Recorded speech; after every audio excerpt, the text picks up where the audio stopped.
I haven't even put on the starting screen because you know it's I've already realised that I've made a mistake. Ha! That's fine. That's fine. I was trying to play around with that stinger transition. Mm-hmm. Because I was like, oh, there must be like a way to make it work. There must be a way to like tweak the audio and things like that. There is not. It was still loud as hell. So I've contacted the original creator and been like, can you lower the volume of the file a little bit? How do I fix this? How? Because like I did ask him. I was like, is there actually a way for me to do this without annoying the shit out of you and actually going back for what's essentially a new file because they've got to toggle it and all, and it's yeah, it's not something that's available. Cool, right? So right, I need to get all the Tumblr stuff out of the way. So let's.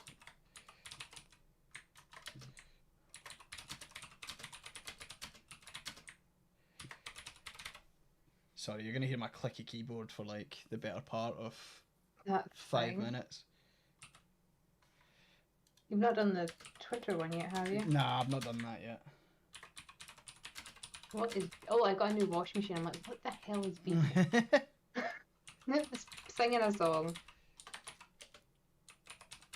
Hello, delicious pirate god, and to everyone else that's lurking. Welcome. We will be starting soon, just as soon as I actually get these posts out.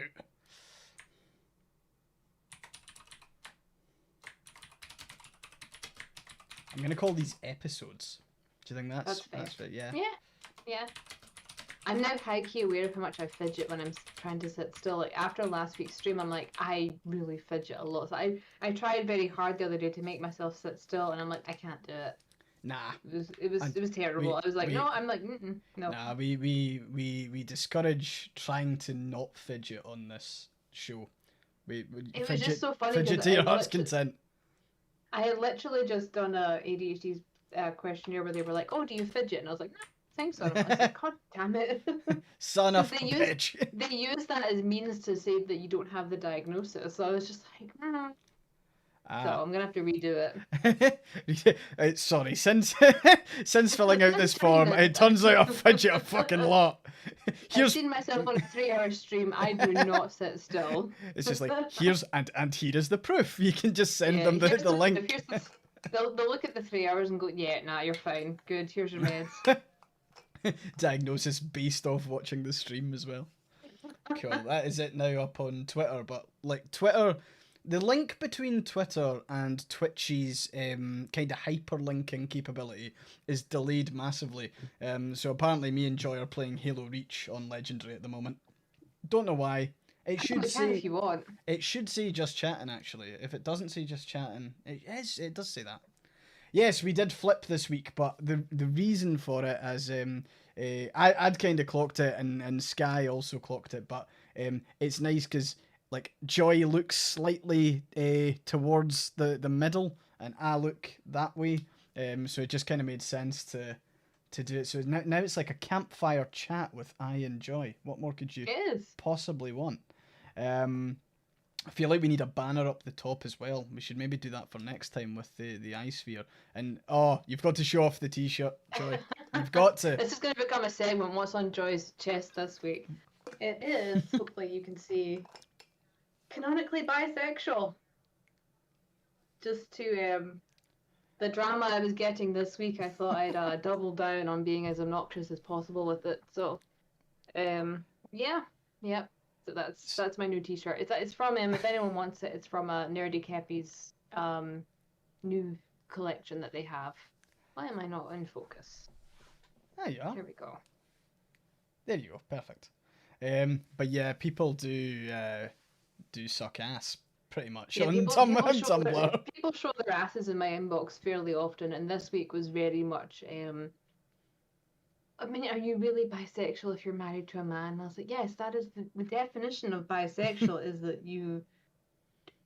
gender is not the focus. Like I don't know. Like it was a very weird kind of like. It was a very weird week. It started with, what are your qualifications for writing queer romance? Well, I'm queer. You're queer, but you're married to a man. Yes, I'm bi, pan, queer, whatever. And it just kind of kept going from there. And then I had one person being really mean, like, "Oh, I'm so sorry you're married to a man." And I was just like, "I'm not. Goodbye, block." So Yeah, there's a. We were kind of talking about this briefly before, and it is quite a like rad femme kind of thing.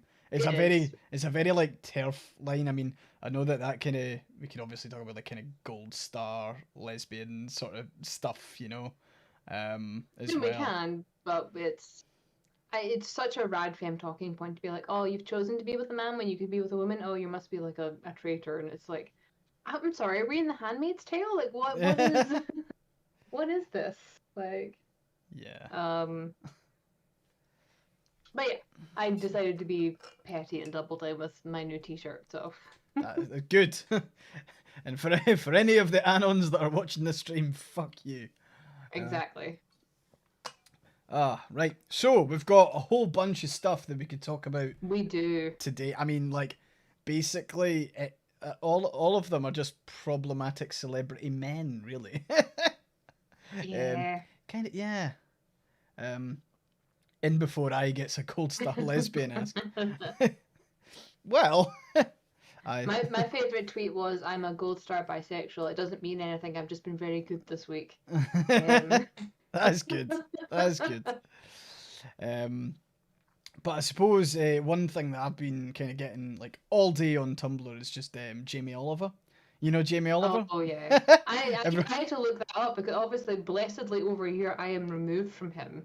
And then you were Oh like, well. "Oh, we should talk about Jamie Oliver today," and I had to Google it, and I went, "Oh, for Fuck. Oh, he's He's still at it at it. again, the bastard. But yeah, Yeah. I mean, like, there's a lot of celebrity chefs that I kind of don't like. I mean, the only really good one's been like Anthony Bourdain, but Yeah. Jamie Oliver has been a kind of plague on like on dietary stuff throughout like the entirety of my life. I think. I mean, I Since remember yeah, since the like start of the 2000s, he's been very, very much he's trying to pitch himself as the diet aware, the nutritional aware chef, um, to much to everyone's detriment. yeah, but I mean, like, his food isn't even that fucking good though. Like, I know. I I don't know if his restaurant's still there in Glasgow at George Square. mm, I went there and I got food poisoning bad enough to go into hospital. I had to go for IV fluid. I was so ill. Jesus. You've heard it here first. Jamie Oliver gives you food poisoning that forces you to go to hospital. So, yeah. For legal reasons, we say that it's maybe not deliberate. Just it just so happened. Yes, it just happened to be Jamie Oliver's nutritionally aware restaurant back in 2014.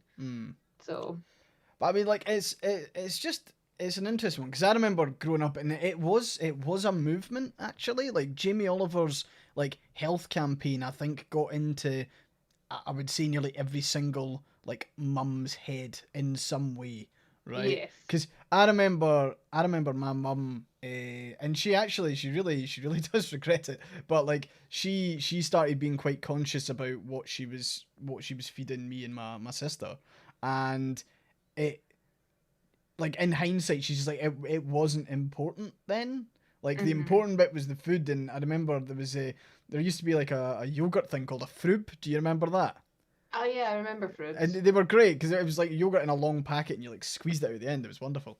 But I remember that got like kind of taken out of my packed lunch like over time. And by the time it was like this was only like first kind of early years of primary school, but then Jamie Oliver by that point had succeeded in really shaping like primary school meals. And I remember the day it fucking changed because like you had like my school wasn't too bad. There was like still quite a lot of like interesting hot food unavailable, but there like definitely the amount of variety went downhill like It did. massively. And it also became like very, very plain.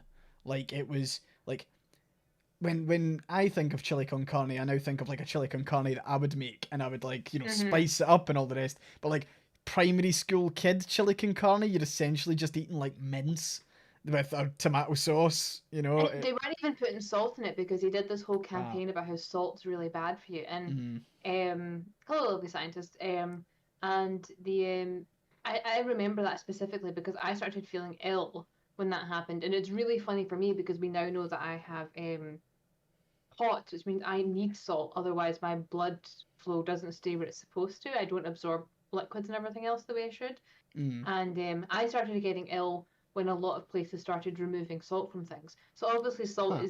low salt's good for some people, but it should not be the norm. It should not be you can't go into a restaurant and you cannot get normal salt seasoned food, Mm. basically. Because I remember this was another thing I remember being on his restaurant. You had to ask the server for salt and pepper because they would not put it on the table because they wanted you to taste the authentic food, Fuck. the way it was, the way it's intended, which basically meant bland as fuck. Yeah.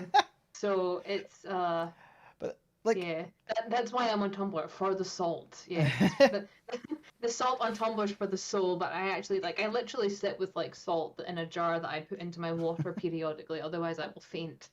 But it's yeah, it was that was a weird thing as well. Like literally in his restaurant, it was you had to ask for salt and pepper.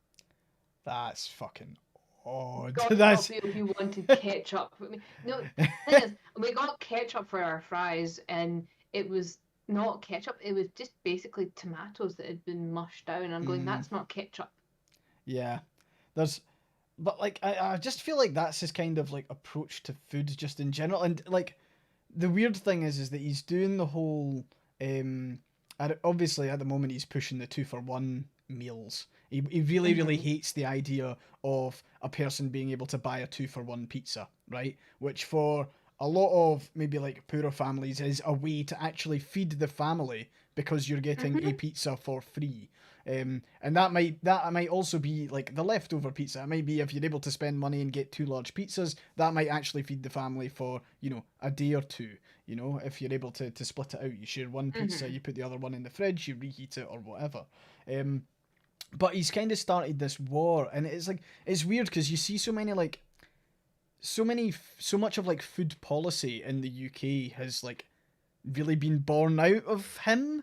Like, Hmm. obviously he's had the war on like turkey Twizzlers, which, like, you might remember it was a ban almost akin to Thatcher taking away the milk, but he ended up banning like Yeah. turkey Twizzlers in the same way because he was like, oh, 100% responsible for the obesity pandemic, that whole thing. And then he always had his shows where he was talking about how um, oh, the kids at school, they don't eat healthy. Even if the schools have healthy options, then you've got these mums, and he would like shame the mums that would come and like give their kid food through the school gates at, I mean, at lunchtime. And yeah. there is obviously a line with these things, but I feel like all of his kind of like food policy thing. I mean, I have absolutely no doubt in my mind that he's partly responsible for every single restaurant in the UK now needing to have a calorie total beside each menu Yes. item. Like that, it might not have been him leading the charge, but like that culture that He's he a kind of he's a helped major create. contributing factor to it because I Yeah. remember that one that he did with the school children where the mums were putting like crisps and things through the school bars because the kids were starving. Like they were not getting anywhere near enough calories for what they should be getting. And it was they showed them like oh wouldn't like they showed them how chicken nuggets are made and obviously they're grinding the meat up and it doesn't Hmm. look very lovely and the kids are all going ew whatever and then he makes his own lovely like gourmet chicken nugget and he's going which one would you rather have and they all pointed at McDonald's because even though they've seen how Yeah. they're going yeah I like the taste of that I don't want that other one and his face was just like obviously these children have been brainwashed by big sugar and big salt and it's going Aye. no they're kids I mean, they're like that was is one of the things that Folding Ideas made a kind of video about it, and he's talking about like Jamie Oliver set that scenario up because it's a win-win either way. Either they choose the McDonald's chicken nuggets and he goes, "Look how brainwashed all these kids are," or you mm-hmm. get "Oh, they picked mine because they can see that it's healthier." He kind of he established that, and I think as Jessica's mentioning as well, like the amount of sugar in his desserts in his restaurant and stuff like They that do. kind of go against all of his all of the sort of stuff he says like vocally. I mean, see the photo of him that I posted on Tumblr today where he's at this protest at 10 Downing Street and he's holding up the eaten mess with one hand and he's got the Union Jack umbrella. I'm like, you're the most annoying fucking person on this island. Like, you're really, really fucking annoying. I've never liked him as I a mean, the fact that he's person. saying, "Oh, there's too much focus on austerity. They're not tackling the obesity crisis." Maybe that's because food's not affordable, Yeah. Jamie. I mean, I posted today that butter, 750 grams of butter, Lurpak butter, is now £5. 2 years ago, it was £2.50. I know. Which Yeah. that sounds like such a like daytime talk show thing Back to in moan my about, day. but Back in it's my like day. back in my day, I But yeah, it's the same over here. Like we get our grocery shopping list. The cost of it has doubled for a week, and we're just two people. I can't imagine trying to Yeah. feed kids. And Yeah. we're lucky that I'm on it obviously on a special medical diet for my various different health issues, but we're lucky that we can still afford it. But if this happened to us 2-3 years ago, we wouldn't have been able to. And the thought of trying to raise children that have special dietary needs is horrifying with the current, the current austerity measures and also just the cost of inflation. Like I can't fathom it. And it's especially with the wages in the UK because the wages, and as bad as the wages are here in the US, they're worse in the UK at the minute from what Yeah. I've seen. It's just the audacity of protesting at 10 Downing Street for you're not tackling obesity. And it's going, food bank families Use relying on has food banks skyrocketed. has skyrocketed. We've not seen families living in such food shortages and food poverty since World War II. Yeah. And you're complaining about cheap food to feed children. Yeah, I mean, like, Your priorities are arse a bit backwards. It's Yeah. really just, it's such a non-issue compared to the fact that you've got mothers who can't feed their children. Yeah, I mean, there's At all.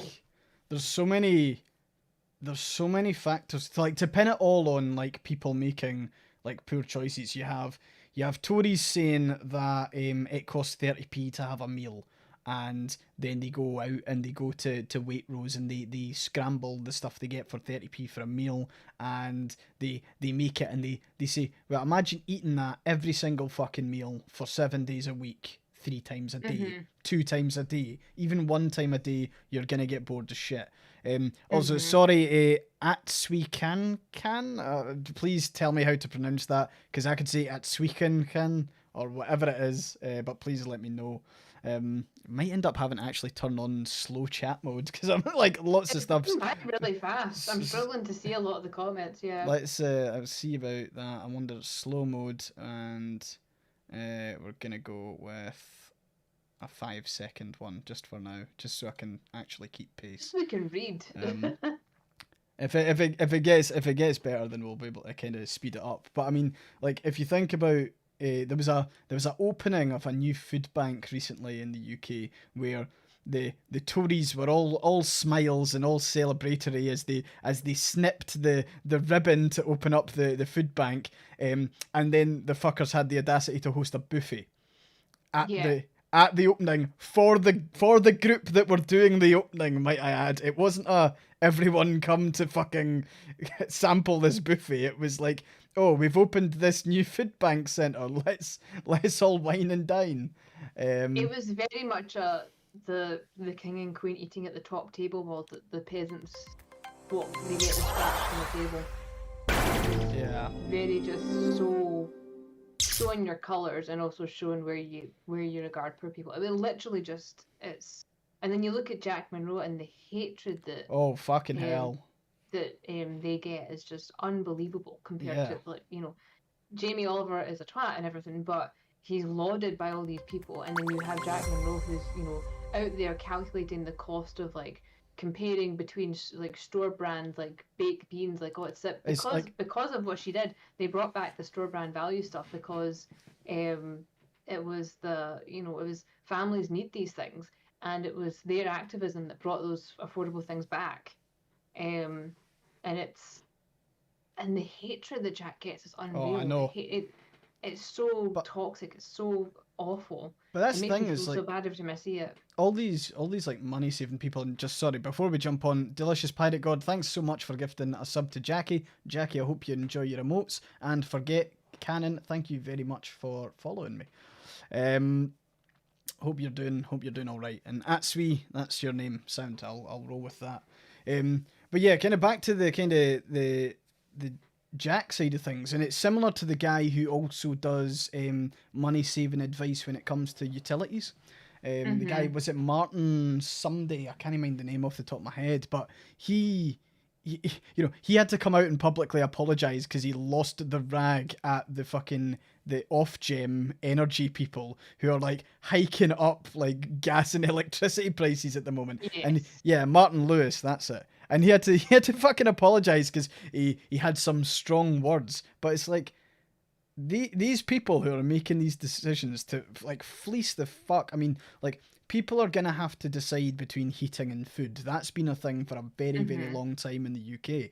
But you've also, like, now it's just fucking doubled. You're gonna have people who choose between any sort of energy use in their house or that. And of course, in a world as well where it's like you're expected to have a phone. Like, everyone's expected to have a phone that works in order to get a job. In fact, there's some job applications that will not accept the application if you don't attach a phone number or an email address. If you can't have access to things to let you do that, you're not going to be able to find anywhere. And like, Hex raises quite a good point, is there is this kind of gross thing in the UK where it is like civility at all costs.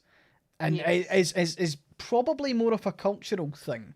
But there is like you've got to always be polite and well-mannered, because if you ever get emotional and voice things strongly, and I suppose, like, it actually kind of reminds me of when, like, folk were getting into your sort of Jordan Peterson logic and reason, very Ben Shapiro. Like, the moment you get emotionally interested in something that's happened, then apparently you're not objective anymore, and you don't have the right to be angry. If we were... I always say, see if the UK was France, we would be fucking out on the streets at the moment. And that's and just a message to the GCHQ person on this call, that is not a call to action. However, if anyone would like to do that, it's something that we should really consider, because like, the UK on the path that it's going really, really isn't sustainable. I mean, like, it's not. Even discounting the devolved nations, if you look at England in isolation, it's not that sustainable either. You're going to have, like, particularly the north of England, just absolutely forgotten about. And yet you still have this swell of very middle-class, Tory, very little England mindset that is like well, they deserve it. And another thing, obviously... It's the idea of, if you're not working... They have this idea that in their head that if it's happening to you, you obviously deserve it because you are not working hard enough, which is just not true. Yeah. I feel like I should be wearing my guillotine earrings, to be honest. I think that would be one brand. I feel like just as you top them out. No, but I mean, I might actually have them behind me. Feel free to go and grab them. The other thing that's been quite insidious recently is there's like stories coming out of like people who want to live in London, and the way that they afford to live in London is they buy property in the north of England and in Scotland, and then they rent that out and they hike up the rent in order to afford where they're living in London. And of course that's just disgusting. Whenever I come across like a landlord on TikTok, there's TikTok landlords now that are giving like advice, and it's like it's actual fucking like nauseating. It's minging. All of these people are bad.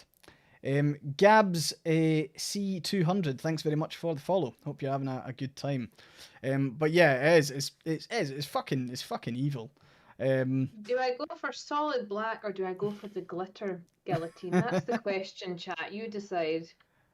Oh, you've got to... I was for me, it's you've got to glitter guillotine in style. But yeah, I mean, it's insane what's kind of happening across the across the UK at the moment. And of course, it's not going to get any better. But like, and obviously that probably stretches over to America. America's got very much its yeah. own problems to an extent, right? It's like it's got a different kind of cultural context, but it's also Then kind of the it's same yeah. thing. I mean, we technically live in an area that is not a food desert, but it's a food mirage, Mm, and it's all the local grocery stores have been replaced with like upstate things like Whole Foods. So it used to be you could go to Aldi and get all these things, but they've all been replaced with like Whole Foods and organic markets, which are good. It's good for me because of I'm literally on a prescription organic diet because of my weird health issues. But it's not good for everybody else. It should be a choice that you can have.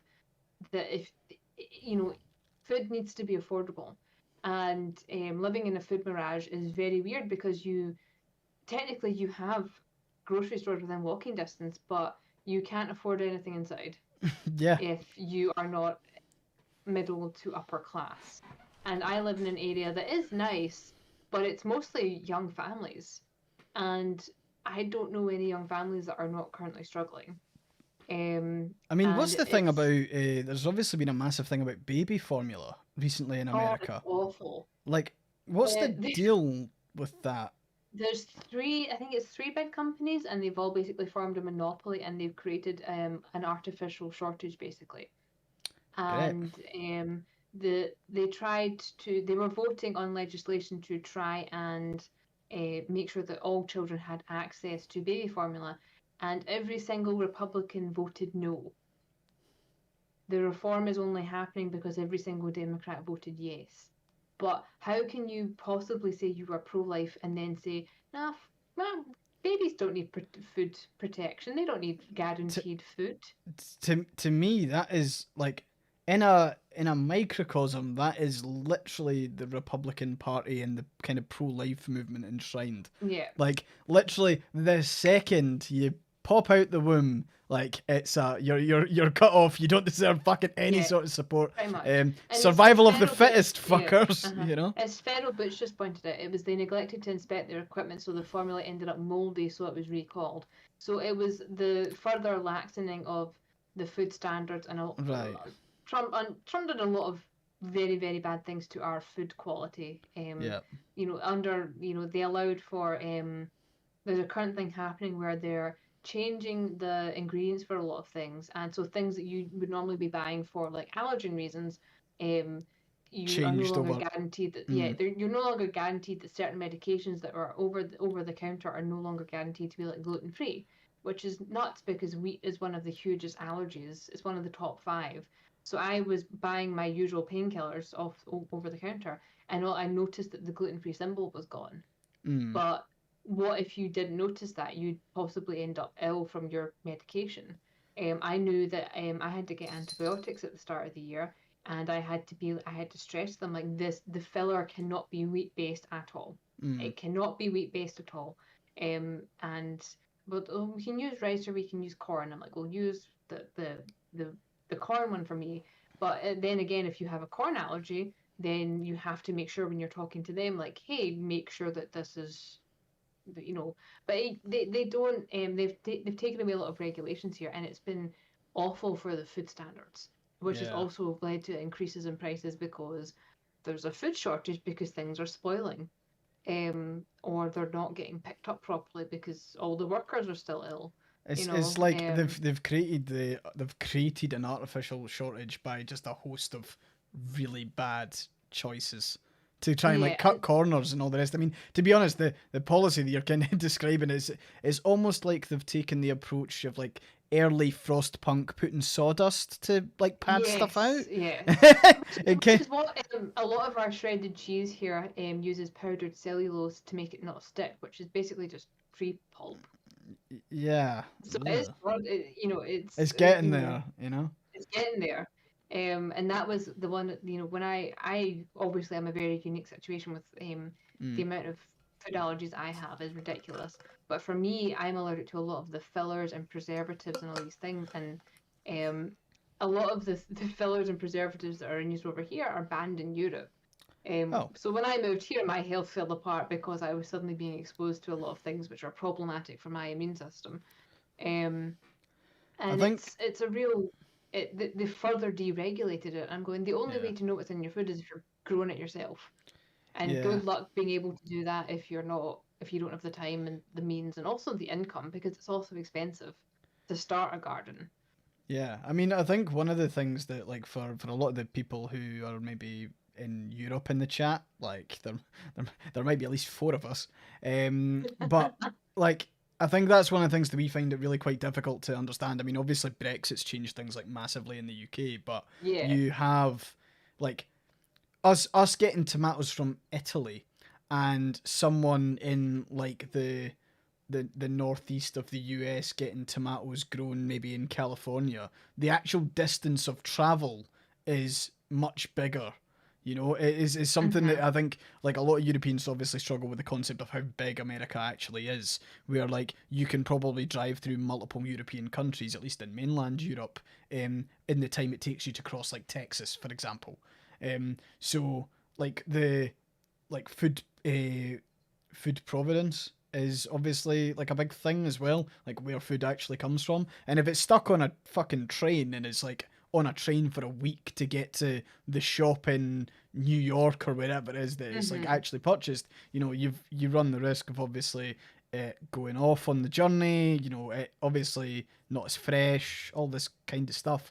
I mean, Whereas, we're essentially back to what we were before the Industrial Revolution, before we had trains, and we were able to get fresh produce delivered everywhere. yeah. It's that kind of, um, you couldn't get fruit in Scotland in certain seasons because it wasn't able to come up from England because it would Mm. spoil in the En route, on the yeah. road. Yeah, like a horse and cart can only move so fast.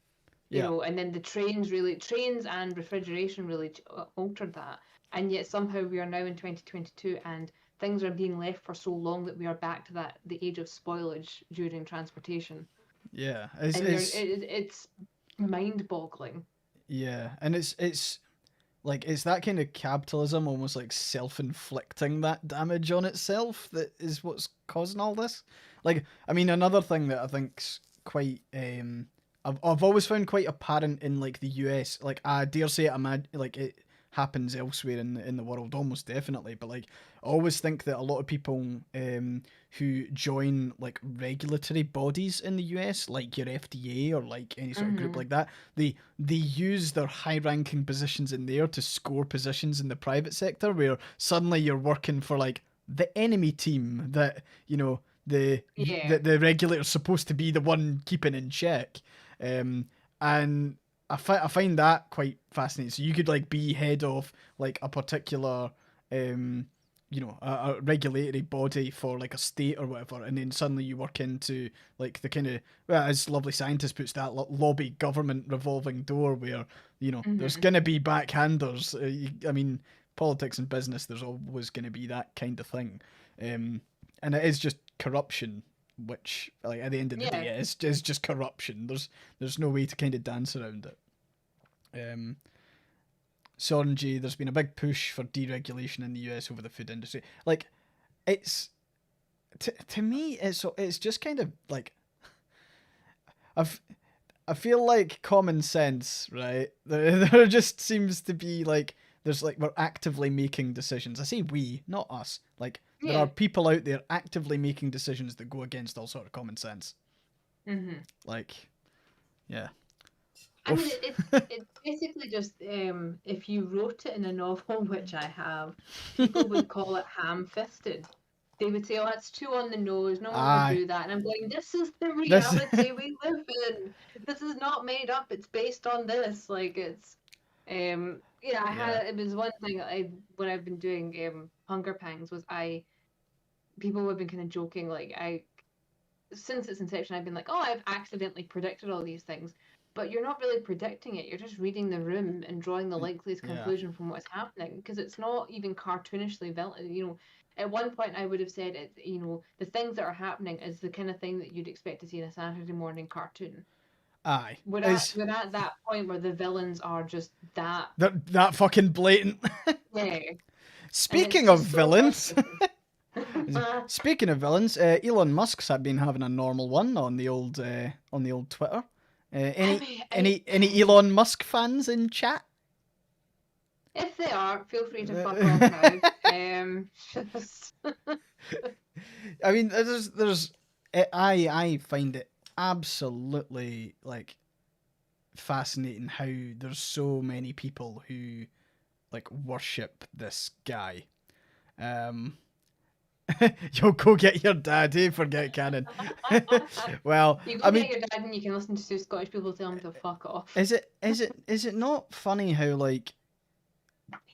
you obviously did the thing earlier in the week where he was like, after being a Democrat for so long, I'm going to become a Republican. Just you see all of the dirty political attacks that are going to come my way. And then, as we know, he's there's been a kind of sexual assault allegation where he exposed himself to someone, and he was well aware of that allegation prior to actually making those tweets. So it's entirely a defensive mechanism. Everything that you're seeing him tweeting at the moment, they talk about, Tesla are hiring an experienced litigation team and all the rest of it.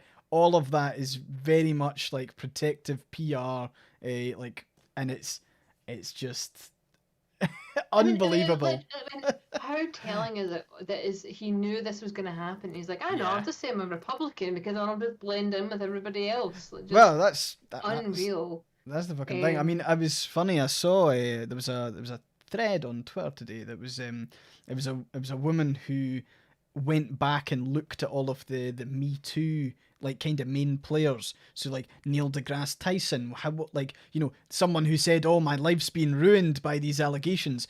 How ruined has their lives actually been? And it's Neil deGrasse Tyson's kept his job, kept his roles, still the director of a observatory type thing. Still a spokesperson for global science. It's not ruined at all. Also, hi Smokey the Bear. Please keep that frog-faced man away from me. But I mean, it's interesting how I think he's actually lost more money since offering to buy Twitter than what he offered for Twitter. I think he's down 47 billion in terms to stock and all the rest. But he also put all that money into Bitcoin and lost so much of the Tesla stock because he put it in. I mean, how do you buy a successful company like that and then put all your money into Bitcoin? I don't understand. Bitcoin. Oh boy, do you want to talk Bitcoin? So I actually see Bitcoin in the same way that a lot of people talk about it, the field of economics and the field of even law is. Don't get me wrong, there's intelligent people involved in both, but there's also a lot of it's the people that talk really intensely about Wall Street. There's this industry jargon that acts as a protective shield. So whenever they're just talking about asinine fucking ideas, it sounds really complicated, and you go, "Oh, that's too smart for someone like me to comprehend." But it's really insane. I mean, Bitcoin and the whole cryptocurrency thing and NFTs is just a bin fire our industry. As the Smoky Bear said, that the tulip mania. It is the tulip mania, but at least with tulips, it's a physical thing. Oh, bye. Oh yeah, it's at least you're getting tulips. Yeah, but it's just so people I don't know. It was a weird thing for me. I got someone who asked me if I would ever make Hunger Pangs the book into an NFT, and I'm going, what, you can buy the digital copy, why do you need an NFT of it? I don't understand. I give you the option to buy the EPUB directly, why would you want it as an NFT? And he's like, yeah, but it makes it more valuable, and I'm going, How? I don't understand. It's just made up values they're giving to things, and they're wondering why. I could not wrap my head around it. This guy was insistent it would make it more valuable, and I'm going, as opposed to the cost of the actual fight. I don't understand. It works the same way as the kind of the housing crash back in like 2008, where essentially like mortgages that were low value were packed into like basically blocks that were ranked high in value. It's completely there's nothing to it. It just like you buy the concept of value, but you don't actually buy something valuable, which Yeah. yeah. So you're able to say, oh well, I spent 2 million and I bought this, but the actual stuff inside it doesn't total 2 million. Is a very very odd kind of thing. Like finance is already a casino between futures, bonds, derivatives, and options. It does not need to be made any dodgier. I mean, I do. I'm really skeptical about like banks and any other. I mean, it's weird. You know, you can now get NFT real estate.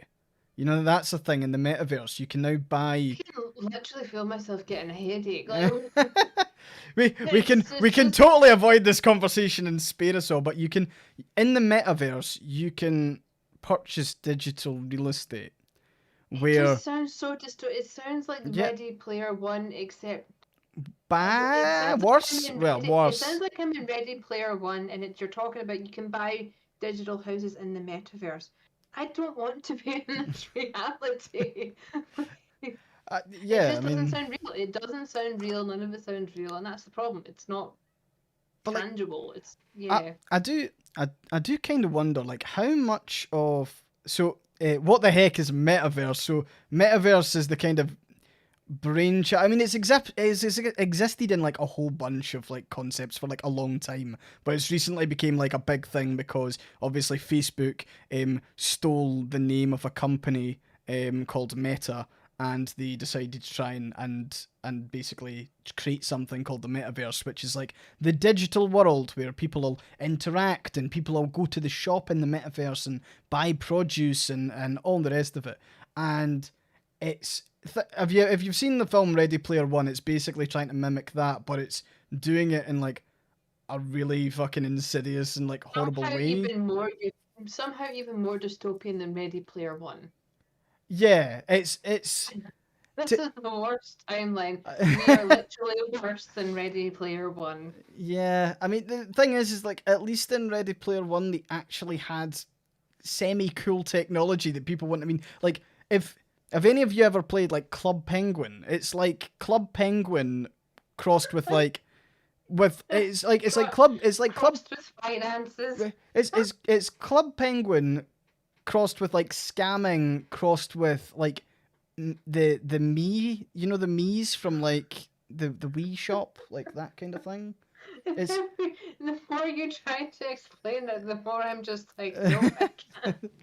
It's because it's not worth it, and I can guarantee you, if anyone like what you'll get is you'll have like big believers in like the crypto universe, and like they'll pick up on like one small thing we'll say in this conversation, and they would like just totally like go off on one, and they'd be like, oh well, you don't understand this bit and you don't understand this bit, and it's like, yeah, because if you put that together in context with fucking everything else, this is horrible.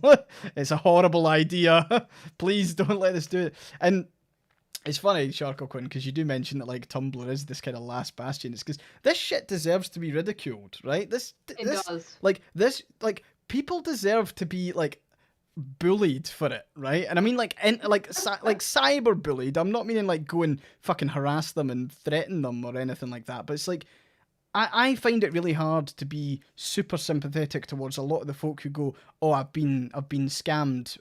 Someone was able to hack into my wallet and steal all my NFTs." And it's like, well, yeah, but you spent money on stuff that like wasn't great. I mean, we talked about it in the last stream, Joy. There was the guy that invested all of his kind of savings into cryptocurrency and was laughing at his wife, being like, "Oh, wife, you know nothing about investing." Making babies, not making financial decisions. I'm going, who's the one that just bought put everything into NFTs? It's just it's the worst timeline. We're in the bad place. Yeah.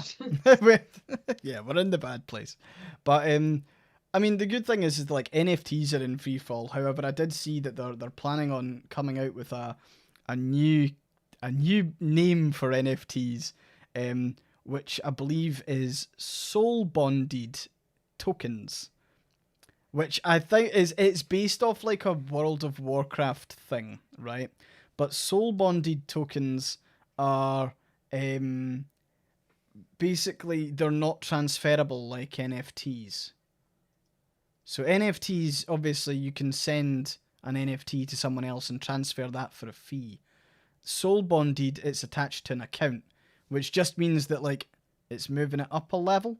Because like I mean, you had stuff like that similar in like your RuneScapes or your like MMOs, where I feel like we're getting way too deep into this conversation, and I feel like we need to pan way back. You die in real life. Well, it was like stuff that's like unique to that character, and it's like so instead of selling the item, people are just gonna sell the account that has that thing on it. So you've actually just moved it up a level, and it's a bin fire world. We live in hell. We do. We live in hell. We live in the metaverse, which is worse. Maybe one day we could actually have this show in the we could be streaming in the metaverse, like, and we could both be like VTubers. I would end up being like a giant pigeon, and you could be something else. Yeah. But yeah, who knew? It was RuneScape introduced it was the Grand Exchange, wasn't it? The Grand Exchange in RuneScape. I remember that from, oh god, how long ago was that? If you stream in the metaverse, I'll put you at your mercy. I mean, if we're streaming from the metaverse, it is a cry for help. We have been kidnapped. It is not. Yeah, it's like there's just someone slightly off camera and with a gun, and you're like, so cryptocurrency, right? Is really fucking good. I changed my mind. I think it's great and fantastic. Everyone should buy it now. It's really just. I like there is like I feel like it's all being driven by like Silicon Valley, obviously, but I did see another kind of dystopian thing. We're gonna move away from the world of cryptocurrency and metaverse. We're gonna look into what Apple's car design looks like. There was kind of like early concept art. I've not seen this yet. So imagine a car, Joy. Imagine a car that doesn't have windows and instead has a screen that projects whatever you want out of the window.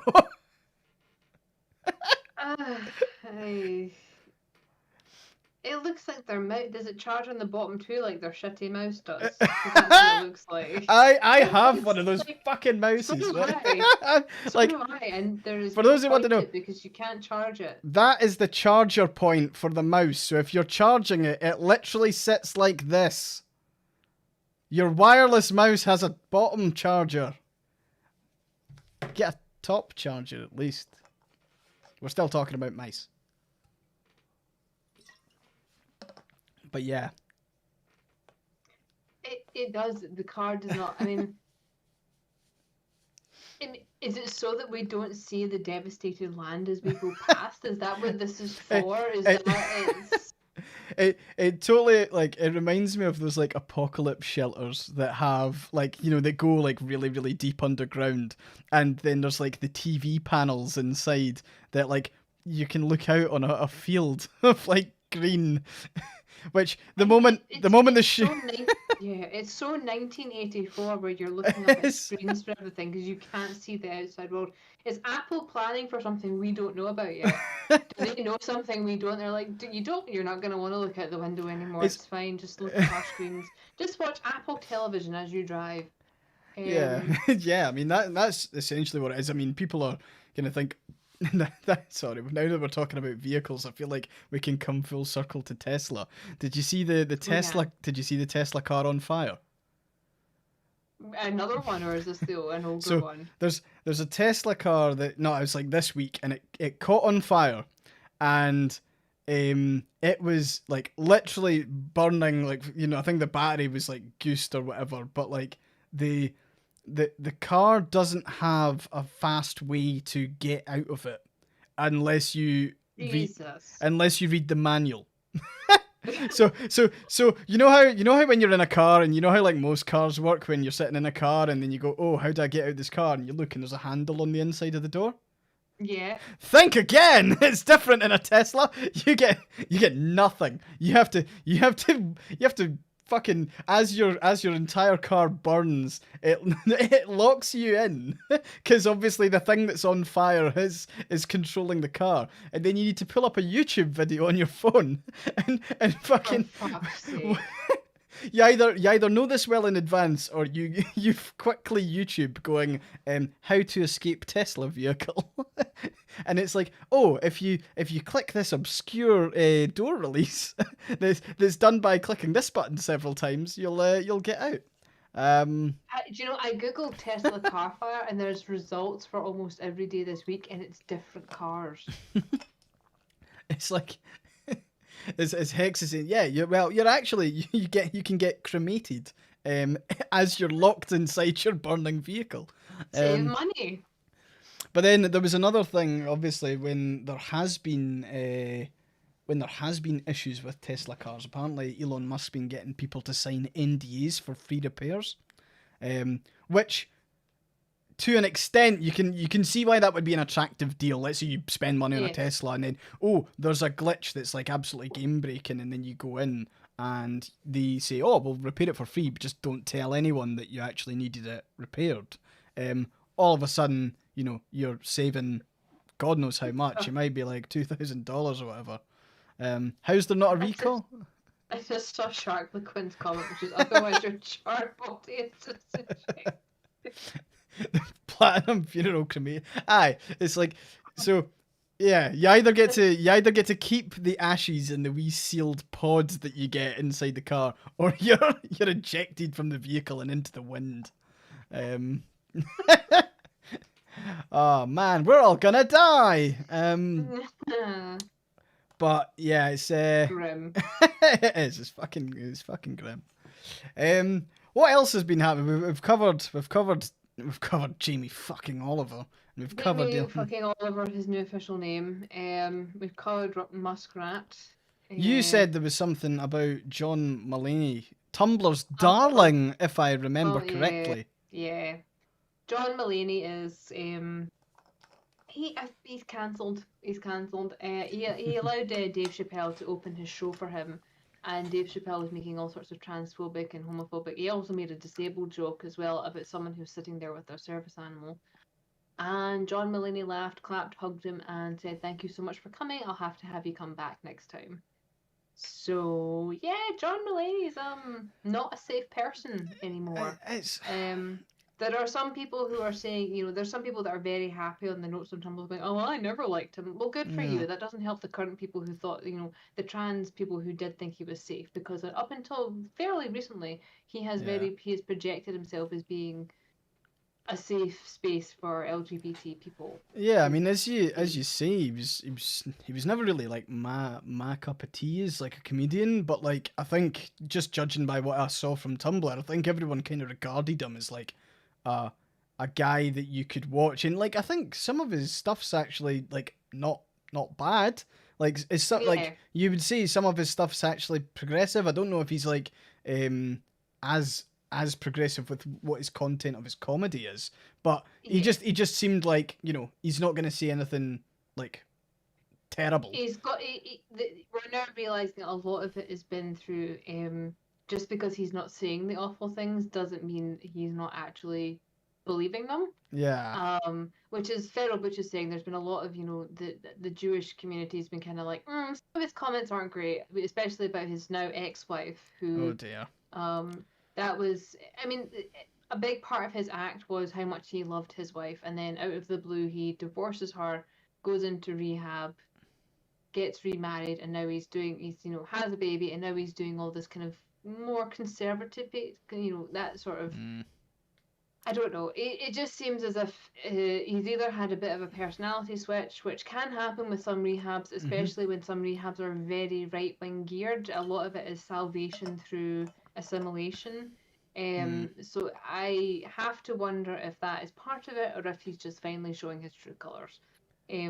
over Yeah. here, I know I mean, I work with a lot of rehab stuff over here, and it's a lot of it is very, very right wing a lot of the Yeah. time. You have to specifically meet, and a lot of the best rehabs tend to be geared towards very conservative views. Is that Um, because their approach to rehabilitation's like way off yes, the mark? Because I imagine like rehabilitation for me is actually like is like helping the person rather than saying like follow this plan and you will then become like what we yeah, expect you to be by the end of this program.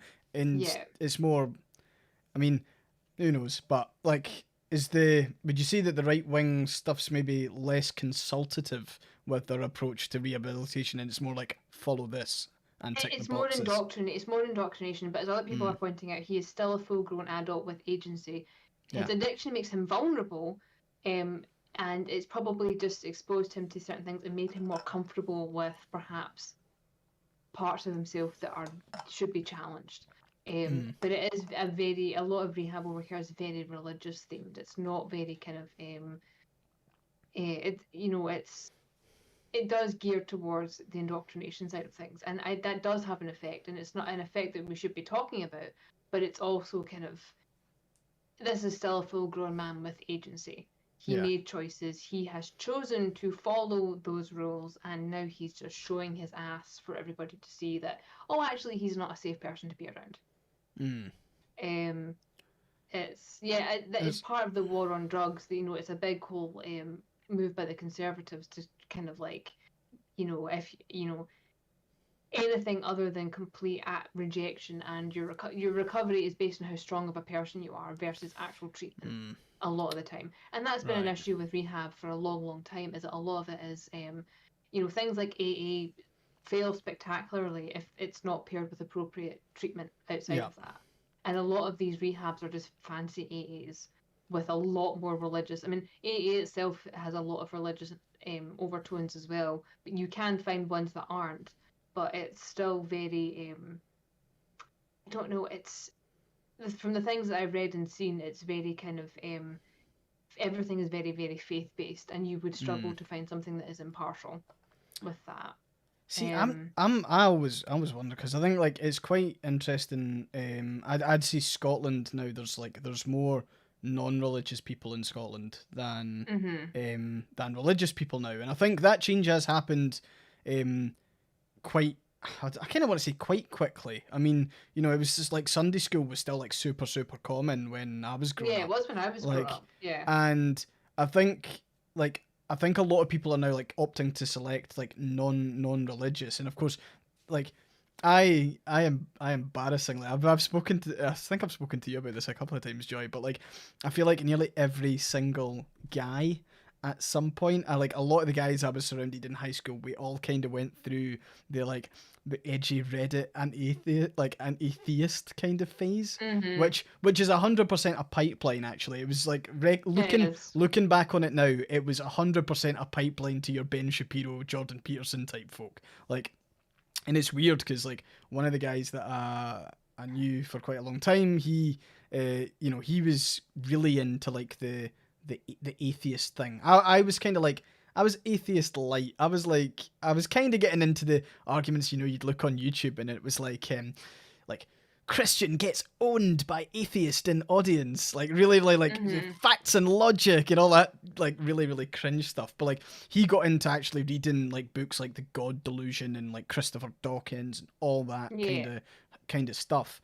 And then I like total backed out of that because I had an independence referendum to champion, and while he was supportive of independence as well, it's like very much like branched off to that. I don't think he ever got into like some of the stuff that like Sky's mentioning there, like not like Sargon of Akkad, but like definitely like that Jordan Peterson intellectual, I do everything's factually. He was the sort of guy that like his parents could have told him to fucking make his bed like all of his adult or all of his like teenage life, and then Jordan Peterson fucking comes and tells him, and then suddenly he's making his bed. He's a good boy. He knows how to do it. It's like Mhm. very much Mhm. that kind of approach, but that's I find it quite interesting because I feel like it would be it would be weird placing someone like me, I think, in a kind of very religious, kind of Christian culture, like some areas in America. I'm not saying that, like, I mean, obviously there's plenty of atheists in America. There's plenty of people Yeah. who aren't fussed about religious beliefs, but I think I'd find it really quite interesting to be like around folk who are very, very like expect it, who like say grace and like it's not that I would be disrespectful or anything. I think it would just be a big culture shock because it's not the same as here, you know. Yeah, it is a very different, and it's also a very different sort of religion too. It's I grew up in a very we were Calvinists growing up. Well, my family's weird. Oh, I There's know. Jewish, We could tell. there's Jewish, Jehovah Witness, Catholic, Protestant, Calvinist, all within the same family and within the same generation. And that was what I grew up with. That was my cultural mix. And then there's me, the complete weirdo who went, the absolute opposite, went pagan. It was that kind of, I looked at everything around me and went, cool, well, if you're going to pick and choose, I'm going to pick and choose that one over there. And my family was going, oh my God, it's devil worship. And I'm going, right, I don't, yeah, not really. But anyway, it's my idea of faith in the UK is very different from faith over here in the US. It's a very, very kind of it feels almost more performative over here. It feels more old-fashioned, but at the same time they're all up on the tech, so it's inescapable because they're all over television and YouTube and all these other things. Whereas I know that the vicar I grew up with just got a blog the other day. I know this because he attempted to add me, and I'm going, you do not want to be associated with me anymore. Crucifix, nails, nipples, just poking over the edge. I was like, no, I'm not going to friend you. But it's over here, it's very ingrained in everything you do. Like, supposedly they have separation of church and state. They don't, though. Nah. Because everything is being informed by what the religious right wing wants. I remember sorry, go on. It's I don't know. Weird culture shock. I don't know where it was in the US, but I do remember that video where it was there was like a Muslim representative getting like sworn in. I wasn't sure if it it might have actually been the House of Representatives or it might have been the Senate or whatever, but it was like the person who was reading out would like really made the point about like, oh, we are here to do the work of God, and like just went like really, really stressed. It's like, yes, our Heavenly Father have granted us all this opportunity. Like really, just basically looking at the one Muslim representative in the audience, being like, yes, thank you, Heavenly Father, God, and all the rest. But again, I think even the amount of well, yeah, I wasn't sure if it was Representative Omar, but it definitely was like aimed at one particular individual in the audience. But yeah, I do find it quite it would be a bit of a culture shock, I think, just being around, because I mean, even when I was watching Queer Eye, and Queer Eye go to some folk who are like uber religious, and I remember there's one there's one where like the whole, like, actually the thing that they end up doing is basically redoing a church hall, and it's part of like a kind of southern community that are very, very focused on religion, and it's like there's the kind of like niceness, because obviously one of the things that they kind of help the woman not come to terms with, but they help smooth the relationship out, is that her son left the church because he was gay, and like, I think at the end it's all quite good, and she stands up in church and really kind of says, well, look, I love my son, he's still a child of God, and the son was in the church choir, but he felt like he couldn't attend anymore, that kind of thing. But it's like, I would find it weird to be around people who are like perfectly friendly on the surface, but they're probably perfectly friendly on the surface because of like who I am, like perfectly polite about, like almost annoyingly polite about the prejudices they hold, I'd find it weird to be in a kind of group like that, or around people like that even. Yeah, it is a bit of a mind boggle. But the thing is, I have also met people like that in the UK, but they tend to be less obvious. and it's, you know, I think it's also with Britain, it's a kind of it's that it goes back to that idea with Jamie Oliver, we were talking about how it's the idea of civility and politeness, and you don't make a show of yourself. Whereas Yeah. over here, faith feels very showy. Aye. There's Um, I feel like, yeah, I mean, it's the kind of thing with like UK prejudice in general though, is there's like it's always way more like subtle, but it's also yeah, like it can sometimes be way more insidious that way. I'm like not saying that you can really compare it's the easier two. to fly under the radar if it's not Mm. obvious.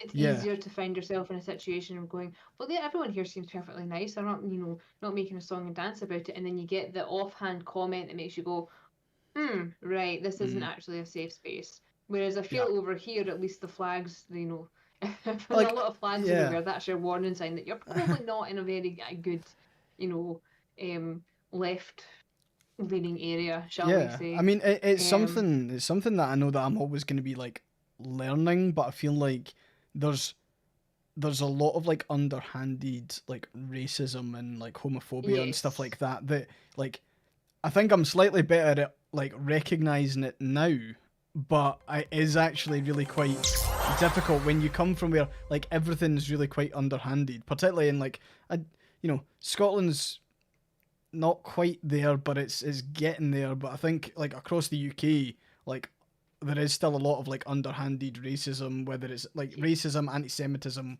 homophobia. Unfortunately, like more overt transphobia.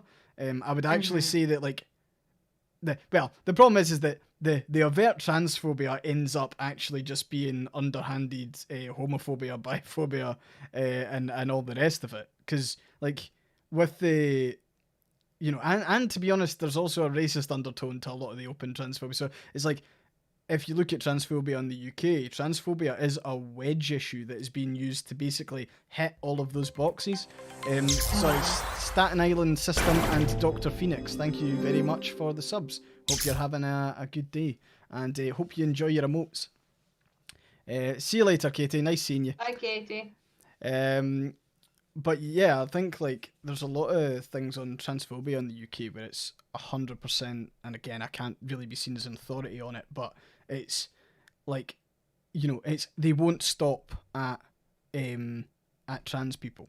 You can No. already see groups like the LGBT Alliance and all the rest of it. The specifically, they were like, oh well, as you've experienced this week, bi people are just pretenders. That kind of thing. So like that Mm-hmm. language. So suddenly it'll then be the LG Alliance, which sounds like a company that sells tellies. The more infighting that's allowed to happen, the easier it is to pick us off one by one until we go back in time Yeah, to worse than what it was. And it's very easy to say, oh, things are better than they were. They're still not good. yeah. So going back would be even worse. It's just the same over here with Roe versus Wade. Roe versus Mm, Wade is not the end goal. That is the start of yeah, what they're trying to do. It stands in front of a lot of civil liberties, and if that's removed, other things can very easily be attacked after that. So it's not their end goal. Their end goal is never going after just one. Their end goal is to make it easier to go after everyone who is not like them. yeah, Um, yeah, and it's the amount of infighting that they're able to generate from that is just it's so disheartening. It's so kind of um I it to me a lot of the infighting that happens within our communities is perfectly engineered by the right to try and yeah, separate us so that they have an easier time of it. And it makes me so infuriated when I see it happening because the people that were telling me that I don't count as an actual queer person are fellow queer people. yep. And I'm like, how dare you? Don't you realize that it's This is what this they is want. how this is what they want. They want the lack of solidarity within the community because they know we're stronger together. Yeah, and I mean this They is know that they know that when we band together and we organize, we make change happen. And yeah. um I mean with the it's just yeah. gender. I mean with the gender criticals as they like to call themselves. Although I think they've now decided that saying that someone's gender critical is now a slur as well.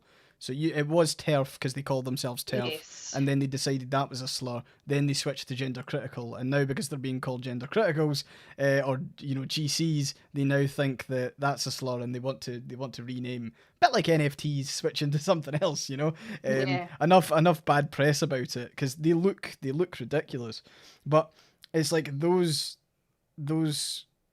people, whether gender criticals, TERFs, whatever, they now want to they're now turning, they're quoting the Roe versus Wade thing that's happening in the US, being like, this is what trans rights activists, that's where they get you. But it's like, actually it's been you lot propping up the really far right, like, that's fucking caused this. And there's a really great there's an artist who does like fantastic like stick comics on Twitter. I think it's Katie's Shitty Cartoons or something like that. Yeah. And and she's drawn some fantastic ones where it's like, fucking hell, I can't believe that this is kind of where we're at. But again, I think... I mean, after every 100 years or so, there's always a big swing back towards. Every 100 years is always a plague. Every 100 years there's a war. Every 100 years there's a big swing back towards conservative values. It's on us to make sure it doesn't stick. That's the big thing that I'm going. I'm really tired of living in interesting times, but I'm gonna have to deal with it because I cannot allow what will happen afterwards if I don't. Yeah. I'm fucking sick of living through history. Stop. Yeah. I just want a week off. But that's not how this life works. Yeah. It's like we're living in interesting times, but I don't know. To me, I've seen the amount of activism that's sprung up in the wake of it gives me hope for dragging us back towards some sort of proper civility, not civility in the British sense, but actual, just, I don't know, some sort of quality of life. I can't even think of the words because it's beyond me, because it's just so, everything seems so bleak at the minute, but I do have faith that we will overcome it because there's no other choice. Yeah, I mean, I think one of the things is that it does kind of bounce, like, there tends to be like good jumps made, and then there tends to be like a lot of steps back, and then there's another kind of big jump.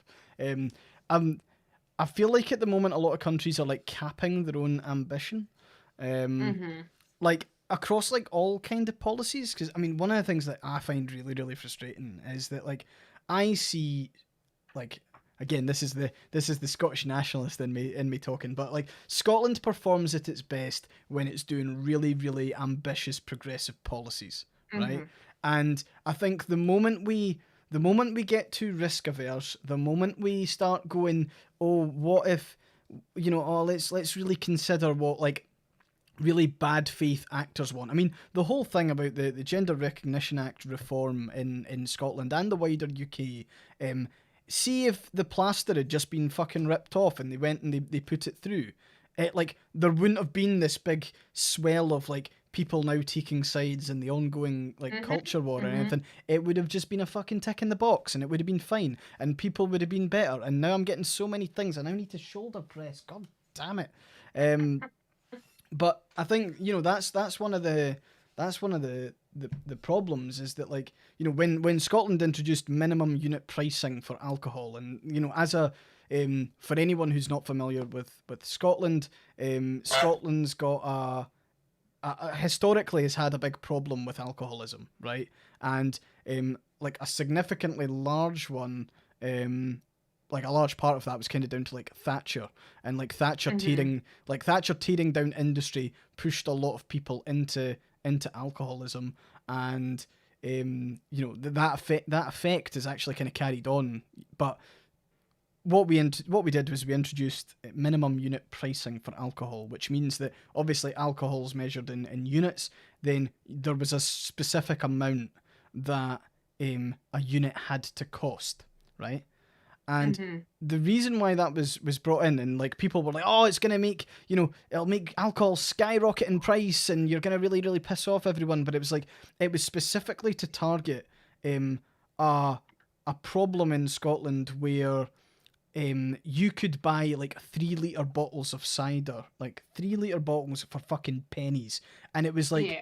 it was the proper like battery acid, like gut rot kind of stuff, right? It wasn't good alcohol, It right? wasn't the cider you'd be sipping outside in in the beer garden with your friends and family. It was Nah, the it stuff was you were drinking to get obliterated. yeah, it was the stuff you were drinking to get obliterated, but potentially the stuff you were drinking alone as well. Like, Yes. because people could walk into a shop, buy it off the shelf, and then go behind the back of the fucking shop and down it. That it was targeting that.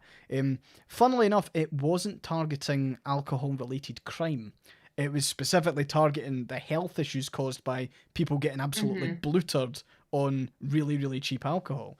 And again, that's quite an ambitious policy, and the benefits of that have been significant. But of course, that was decried as, oh, people will start traveling to England to stock up on alcohol. It's like, if you are living in Glasgow and you travel all your way to Carlisle to pick up a fucking like 6 bottles of beer or whatever, I think you've actually got more of a problem. You've got more of a problem if that's what you're doing. I mean, the money you'd be wasting in petrol alone. Sorry, did you just... Sorry, I'm looking at Aura Scala saying, I think I's just making up words. I think that's a comment on blutered, which is a fucking word also. Yes, it's a Scottish word, thank you very much. Sorry, I had to run and get my weight. So I can now do my shoulder presses. This is how I keep fit on Twitch now that I'm a full-time streamer. You get to mire my vests and everything. You live in Paisley, derogatory. You've never heard the word blutered? What? No, it's not. You've never heard it said. It's also not. It's also not spelt like that. Keith decided to put a French fucking twang on it. I was going to say, what part of Paisley are you from when it's spelled that way?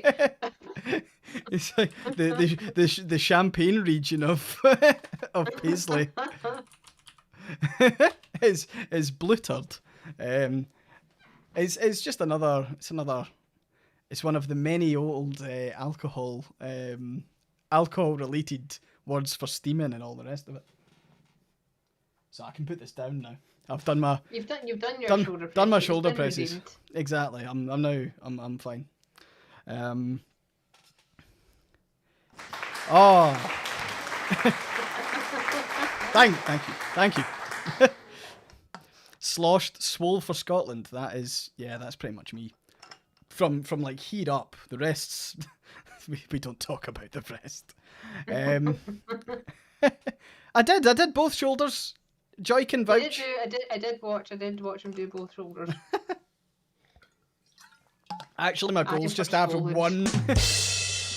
Actually, I just plan on having one fucking massive shoulder.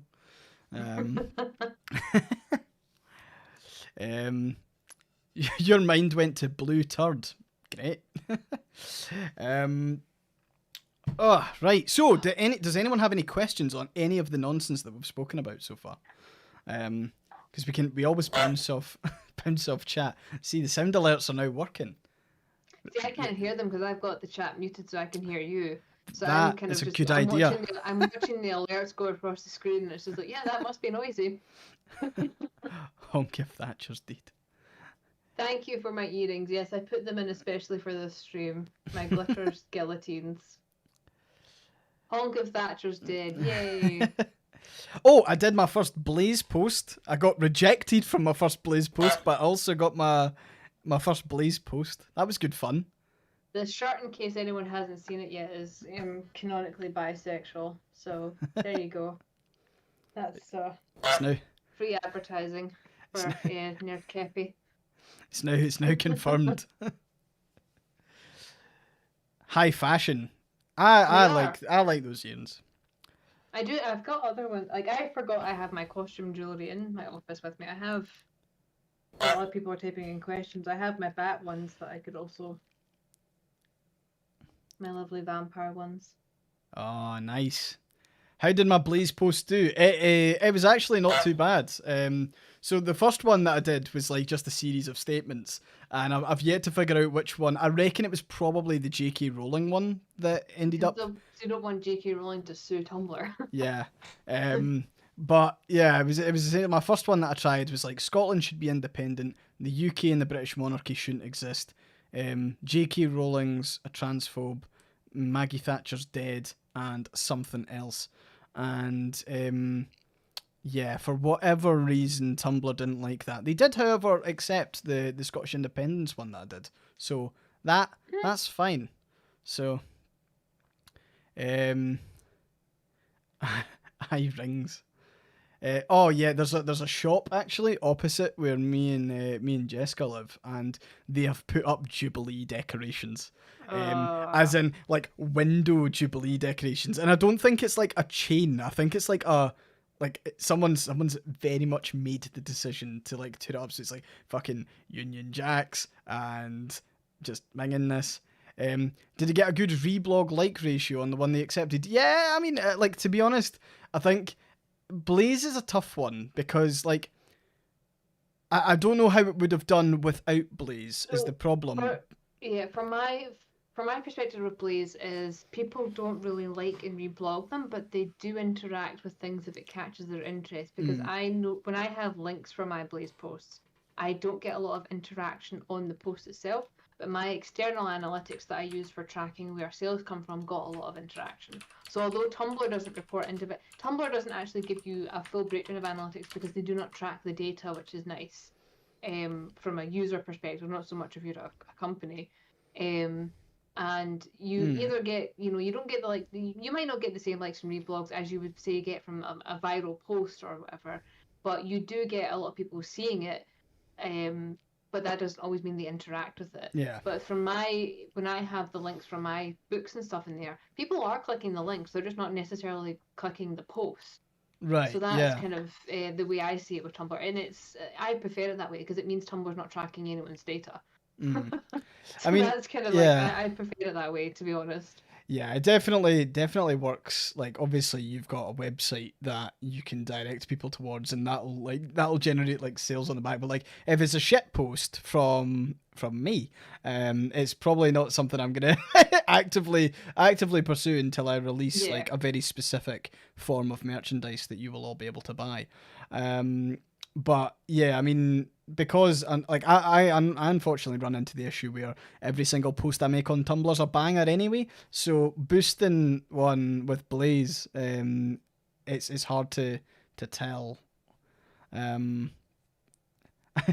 Keith's like, what? You don't post anything good on Tumblr. I don't know what you're talking about, which is fair. I was hoping that people read into that I was joking there. I know for a fact that some of my posts are shit, but that's good. It's part of the fun. I mean, it's Tumblr. They're supposed to be shit. Exactly. Certain Affinity, who are a Halo support studio, will cover the costs of staff to move out of anti-trans and anti-abortion states. I find that's really good, and it's like it's good to see kind of like responsible employers like that. But like, there's. I hate that it's necessary. Yeah. Like we're gonna end up like running the risk of like America being so unbelievably divided because people will move to the state of their political belief, which some people do anyway. Oh yeah. I mean it's fine, but it's just what I'm saying is like highlighting it with a like you can leave the state that you're in, and like really a drive, like almost like a drive for it, as opposed to like someone naturally going, I don't really want to live in a state that doesn't really believe in anything that I do. Like, yeah.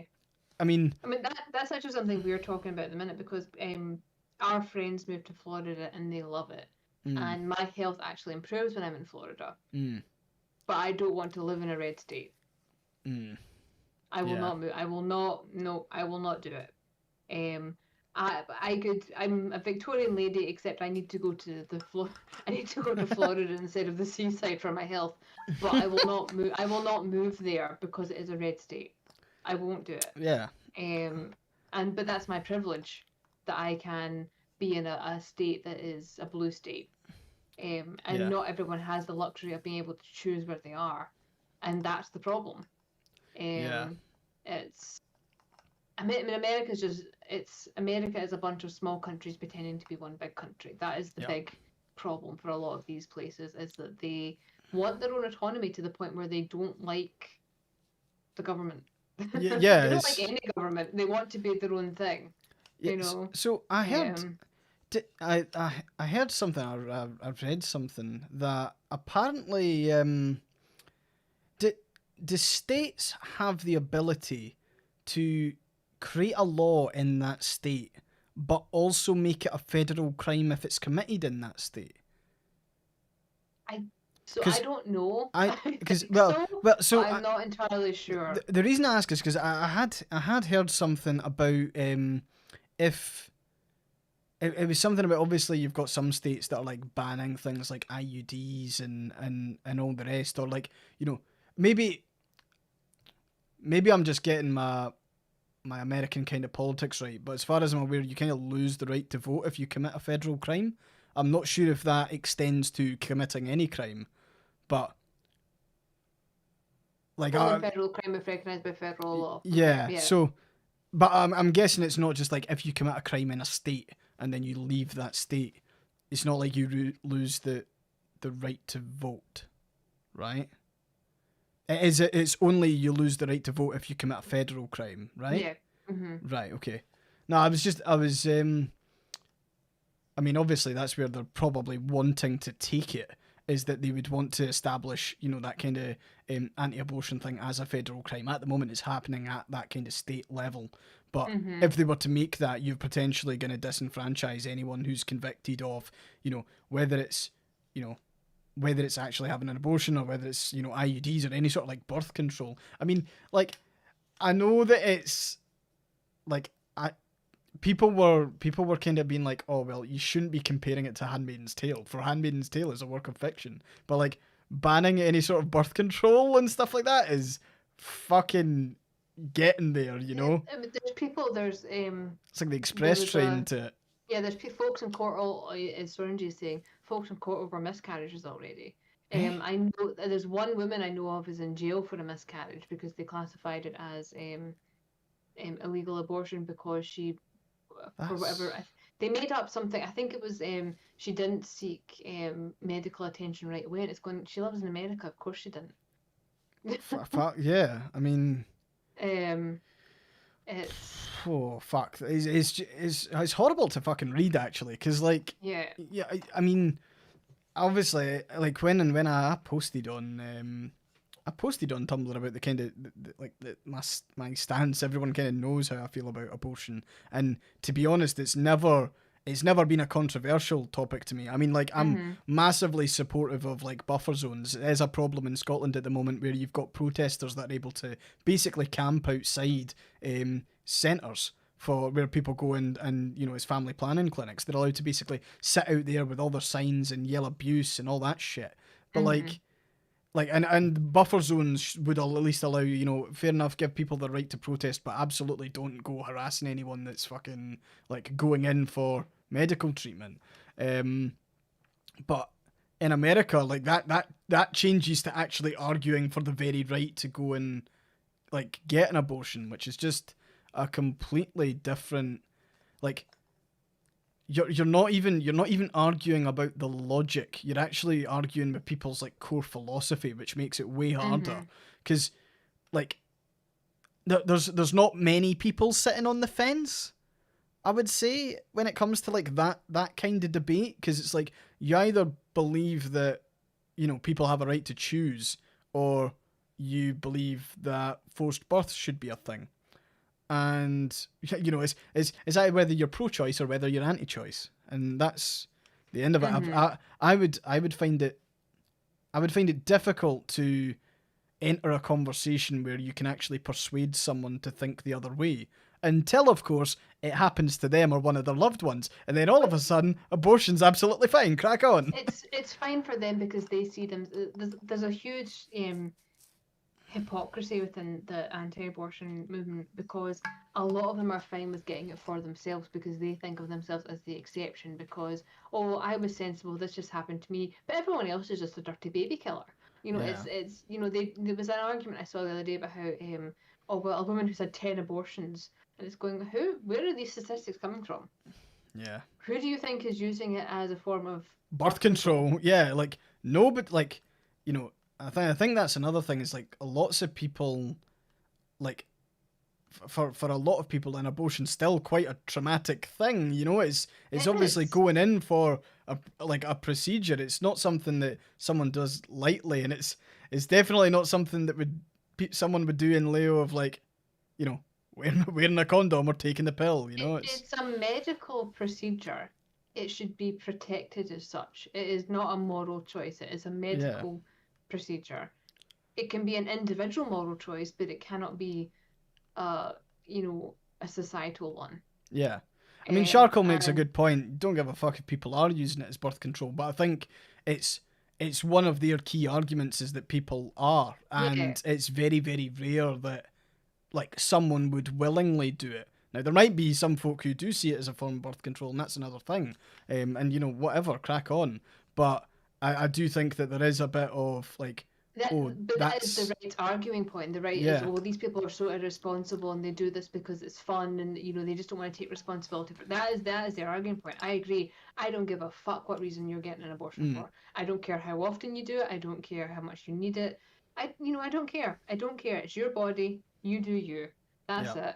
But a lot of the right wing arguments are, well, it's irresponsible. These people should be, these people should take responsibility for their actions. And what they really mean is punished because they view pregnancy and everything else as a form of punishment, which again goes back to the very how how ingrained Christian theology is for a lot of these things and how detrimental it is. Because they talk about game here, but oh, I've got freedom of religion. And I'm going, yes, and I have freedom from religion. You do not get to put your religion on society.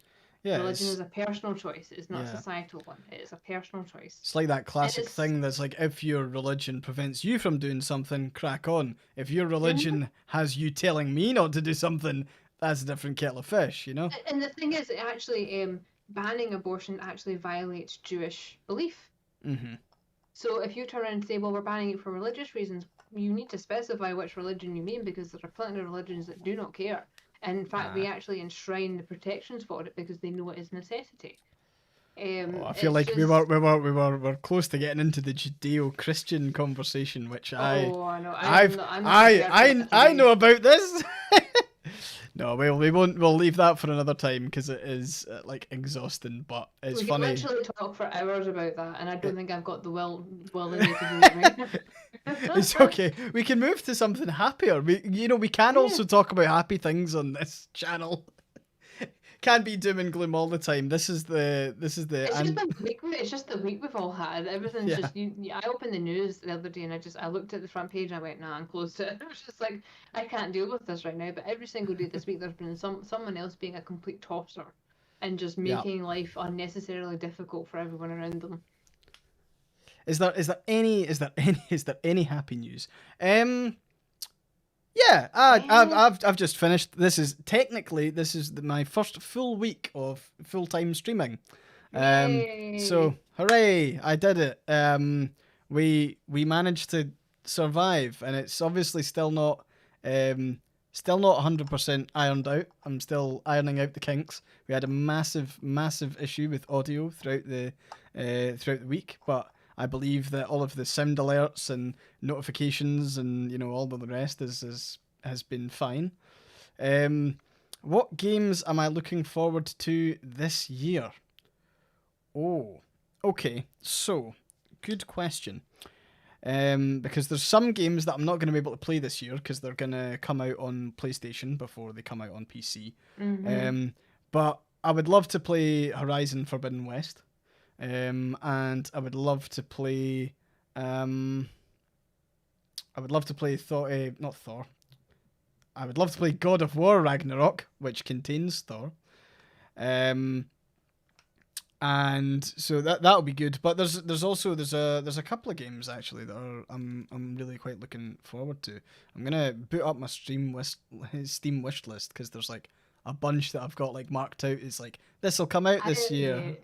I have so many indie games that are coming out this year marked. I don't really Yeah. have any of the AAA ones, but I'm looking at my list. I have so many indie games that I want to play Yeah. this year.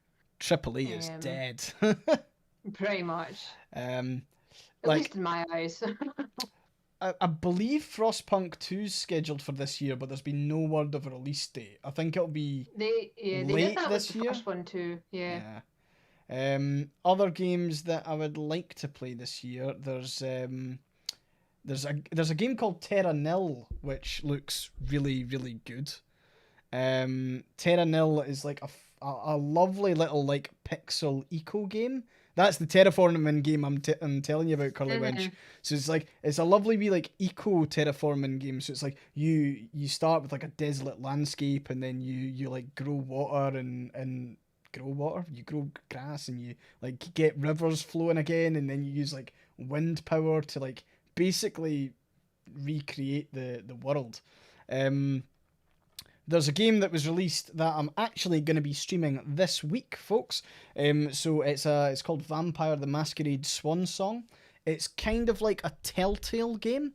It's kind of Telltale game-ish. It's a narrative-based game, and we're going to be having a giveaway. I have been given a deluxe version of the game to give away. So if anyone is interested in that, I believe we're going to be swapping out God of War on Tuesday, and we'll be playing that because I'm contracted to play the game within a week of receiving my code. So I need to fit it in somehow. And I was thinking we could either I want to do it earlier in the week, so maybe we can move God of War to Wednesday, and we can maybe change Star Wars Lego, because I think people were getting a little bit tired of that. But yeah, we're going to be doing that. Hey, Blind Panda Bear. Thanks very much for the sub. And yeah, professional streamer. I'm trying my best. As a full-time streamer, you'll know that obviously subscriptions mean the world to me, because that is tied rather closely to the amount of income I earn, as is support on Ko-Fi. So I do appreciate anyone who subscribes to the channel. It allows me to pay bills and buy cat food. So I appreciate it. Joy, is there any games that you're keen to? Is there like one in your mind that hangs out this year? I play a lot of city builder games, and the place I play a lot of Medieval Dynasty. And they have their I think it's called Sengoku Dynasty is coming out this year, and that's the multiplayer one. So you'll actually get to build the towns with friends, because that's the big thing with Medieval Dynasty, is it's such an empty world, and it would be so much fun to build it with friends. And we had so much fun. Was it last week we were playing the Forest together on multiplayer? Yeah. That was good. It was good fun, and I would love to build like an actual like medieval town with friends. And I'm kind of looking forward to them launching a bunch of stuff this year. I also have Manor Lords, which is they keep saying it'll be this year, but I don't think it will be. Yeah. The Frostpunk 2, I'm obviously all over that one. But they're giving us no information on it at all. Yeah, they did that with a lot of their stuff though. They whenever there was like an update coming, they would just be like, "Oh yeah, there's an update coming. When? Tomorrow." So it was, they don't like to announce things, so that's fine. But yeah, I think most of my games actually were last year, the ones I've been playing. Yeah, I mean, I think a lot of even the bigger games, a lot of the bigger games have absolutely bowed out of this year because they don't want to be in the running for Game of the Year with Elden Ring. Yes. And as people were saying, I was really, really hoping that we would get some Silksong news. I'd like to think that Silksong wouldn't be like they wouldn't delay Silksong in the hope that they could win like the next one, like the Game of the Year like next year. Because Silksong's gonna attract a massive audience whether it releases or whenever it releases. There was a game that I've been playing recently. It's called Ultimate Epic Battle Simulator, and I was streaming it a wee bit on Discord just because we were killing some time, but it's just brilliant because like it runs entirely off the GPU, so these guys have basically worked on a way to have like 1 million units on screen at once. So they can have like 1 million units that are all like, they're knights or they're archers or whatever it is. And you can basically construct these massive battles on like maps and like move things together and make them fight, and it's a pretty good laugh. So they released their kind of sequel, Ultimate Epic Battle Simulator 2, and it is just like good vibes. I did crash my computer on the basis that I decided to make several tanks that were like fully automatic, and I put them against archers that were fully automatic, and the amount of like, when I say fully automatic archers, I'm talking like they were firing 6 million arrows like a second, and like they were fully automatic archers. So it's basically like you just dial up the number. You can go and edit the numbers, and I'm not joking. They literally are like firing, and they're like their reanimation's just like wee. That's how people fire. And it's a very, very good laugh. I'd recommend it. It's sometimes nice to just have chilling and like sitting in the background and seeing like all this stuff like battle. And it's quite good. But yeah, I think like, to be honest, that's me for like games. I think there might be a new Dark Pictures coming out actually. I did hear it got announced, but I didn't hear when. I think it was like they've announced like a sequel.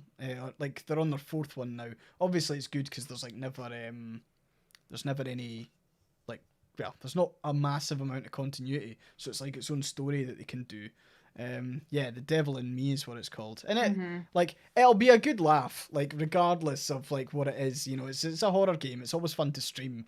I quite like that about like horror games, is that like a lot of people come and scare the shit out of me, and I can't believe I've just fucking forgotten about it. But the sequel to The Forest is coming out later on this year. It's like October. It's called Sons of the Forest. That'll be amazing. I can't wait for that. It's just gonna be chaos.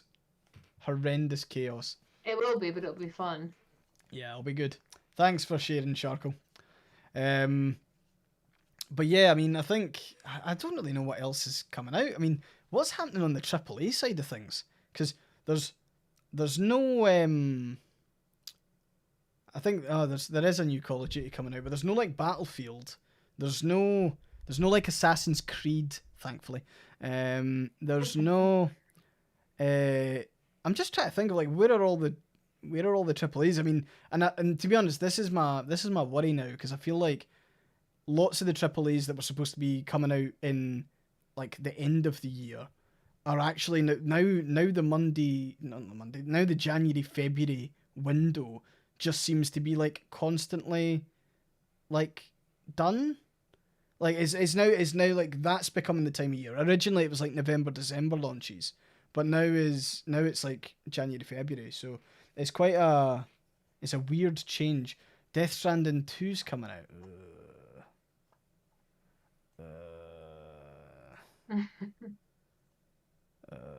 Sorry, this is coming from me. I tried to stream Death Stranding 1 and it was like, as much as I appreciate it, but it's like sitting in stream not being able to talk because everyone's trying to listen to the fucking the cutscene, the 2-hour cutscene that plays in the game, and I'm just sitting there like, oh, it'd be great to actually put some like gameplay in. Hey, Erebor Prince, nice name. Good Lord of the Rings reference. We have E3 coming up. Well, E3's gone.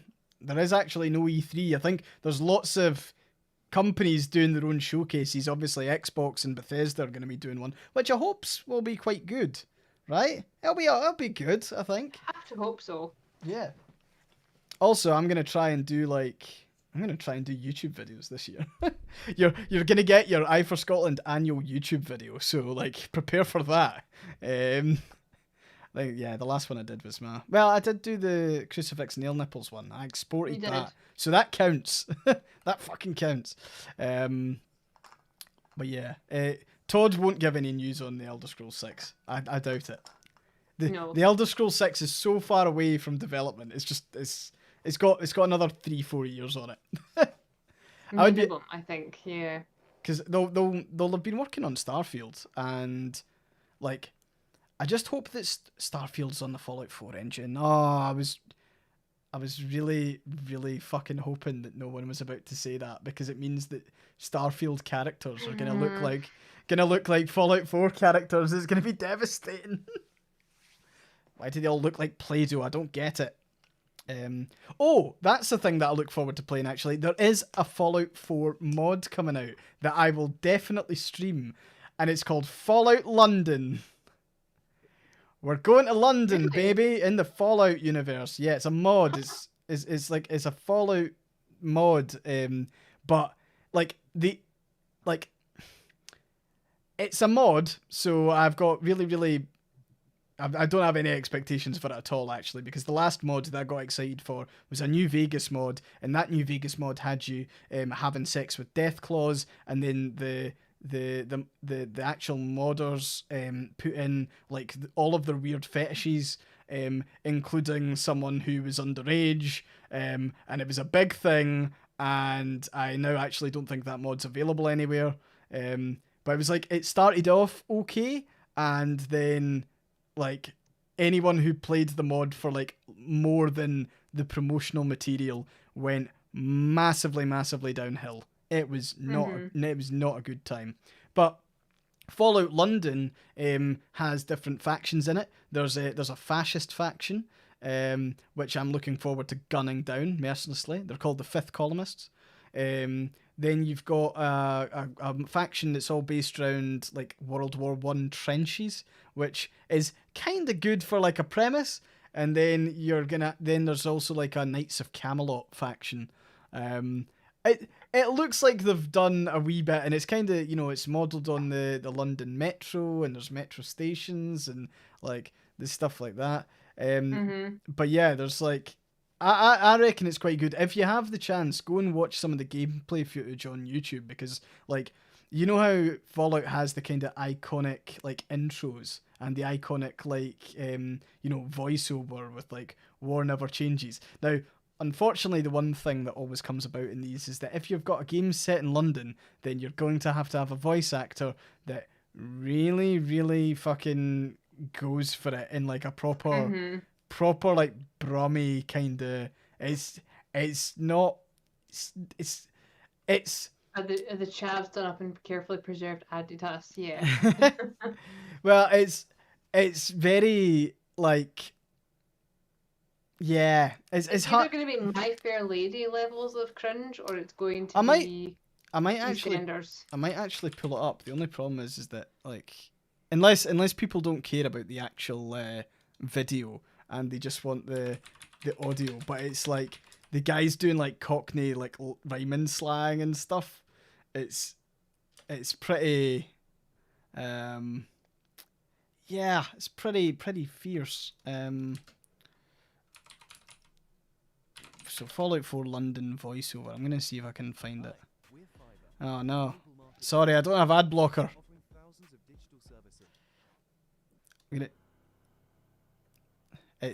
You'll hear it.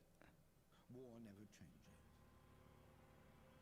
Since the dawn of man, when tribes beat each other to death over Oh no, this isn't the same one. the will to power. It's also really quiet. Yeah, it's really quiet. Nah, hold on. I'm gonna see if I can find the actual reveal trailer for it. Oh, let's. I don't know how. I don't know if anyone can hear that at all. It seems really quiet on my end as well. But now Most of old Blighty. radiation filled nightmares, hooligans, That's it turned up like max. It's pretty. It's very quiet. You know what? I'll just post the link. You can all go and watch. I'll post it in the Discord. But yeah, it's called Fallout London official reveal trailer, and it's like, he's talking about old Blighty, and very fucking like, to be fair, it is decent voice acting, but like, I feel like it's very much how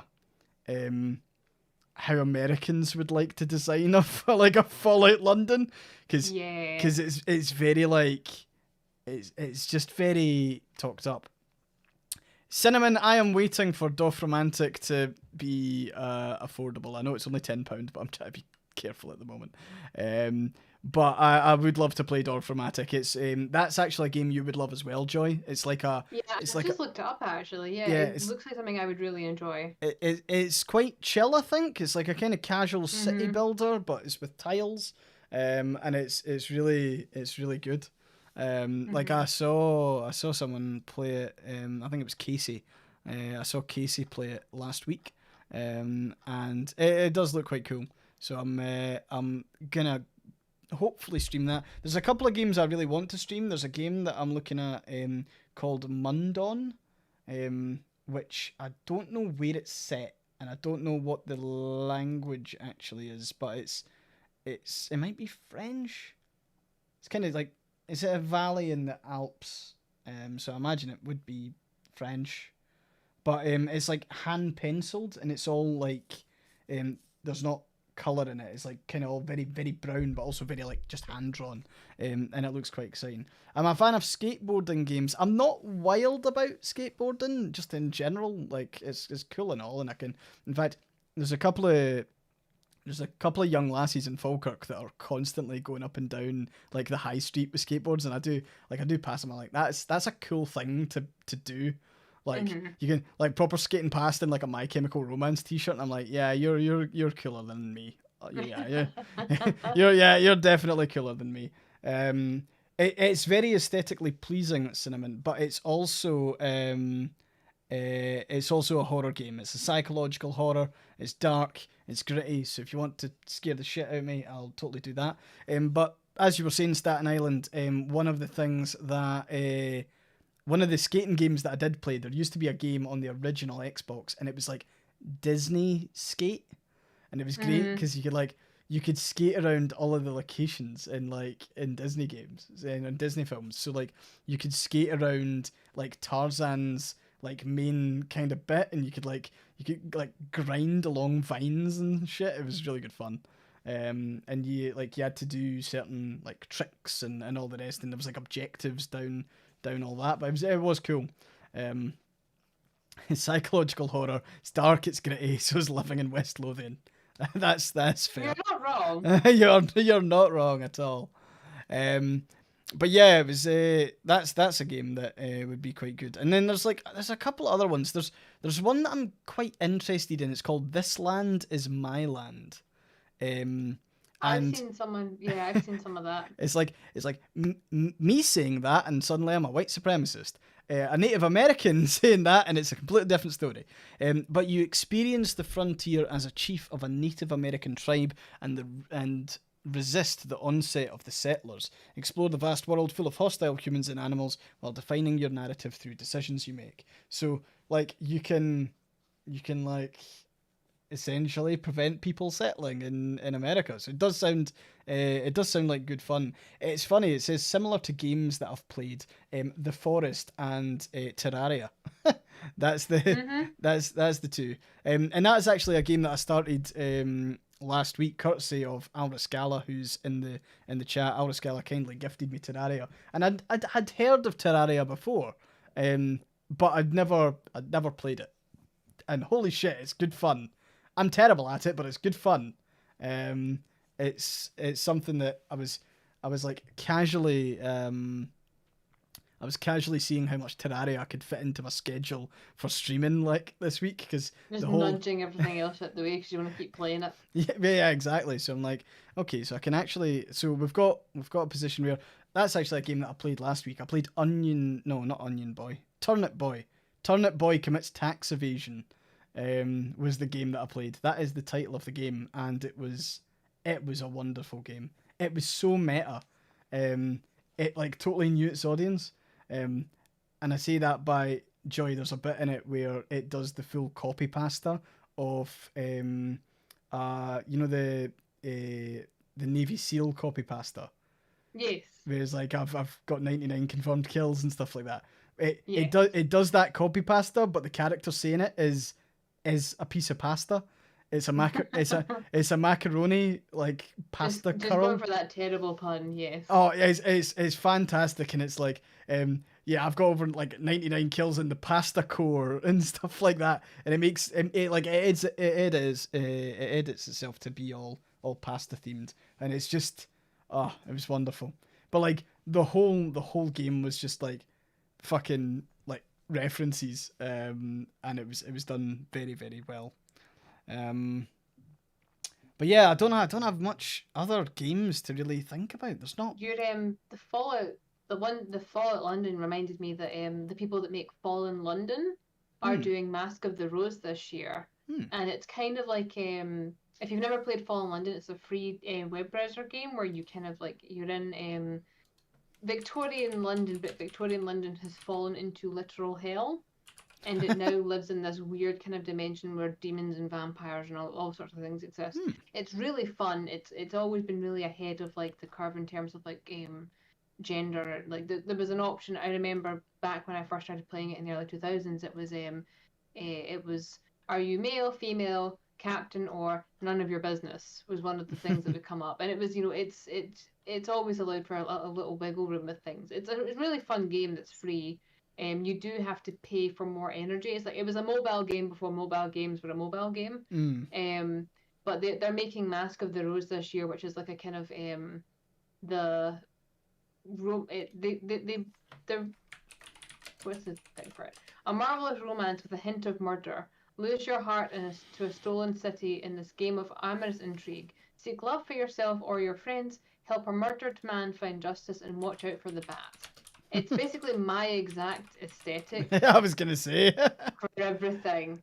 It was just they announced that this was coming out this year. I think it was funded. I think it was crowdfunded. But yeah, I forgot about that until you mentioned the Fallout London. And I was like, Fallout London. Wait, Mask of the Rose. Nice. When's that coming out? Nah, that's cool. I mean, there's another game that looks quite good that I've seen recently called Tunic, and you play like it's essentially Link, but if Link was a fox. All right, That's what the character design looks like. Link from Zelda, but a fox.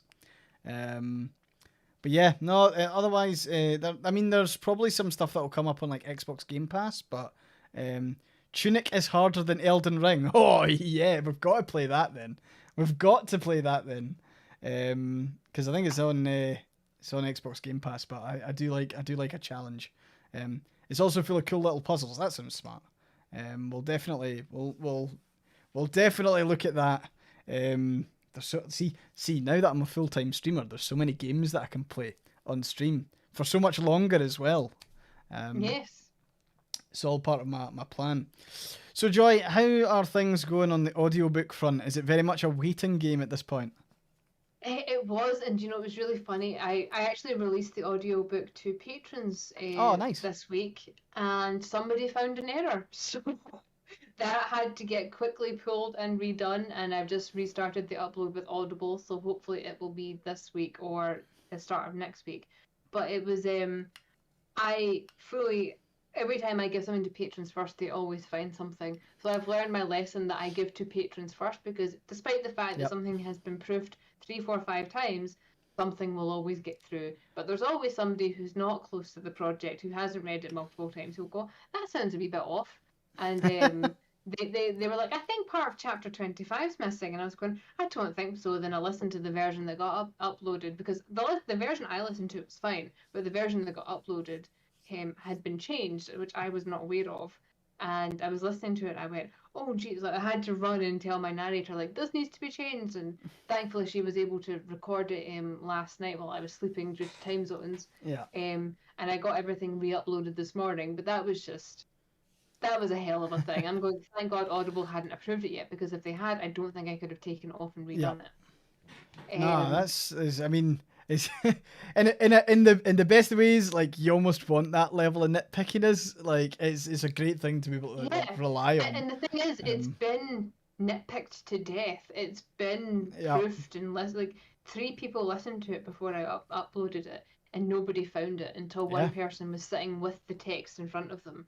But the thing is, we were all doing that too. But the problem is when you're so close to a project, it starts to lose all meaning. Yeah, You know, Sorry, just to mention, yeah. Khajiit in the chat, it's not going to be available only on Audible. There's lots of platforms that it's going to be Yes, available on.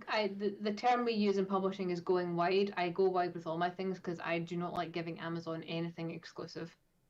So it will be on Audible. You'll be able to buy it directly from my PayHip. It will also be on the Barnes and Noble. It will basically be everywhere. I was also toying with putting it on Bandcamp for a while, which would essentially put the novel. It would essentially go for free for a while, so that people could listen to it. But I do get paid per download after that. But I'm on the fence with that.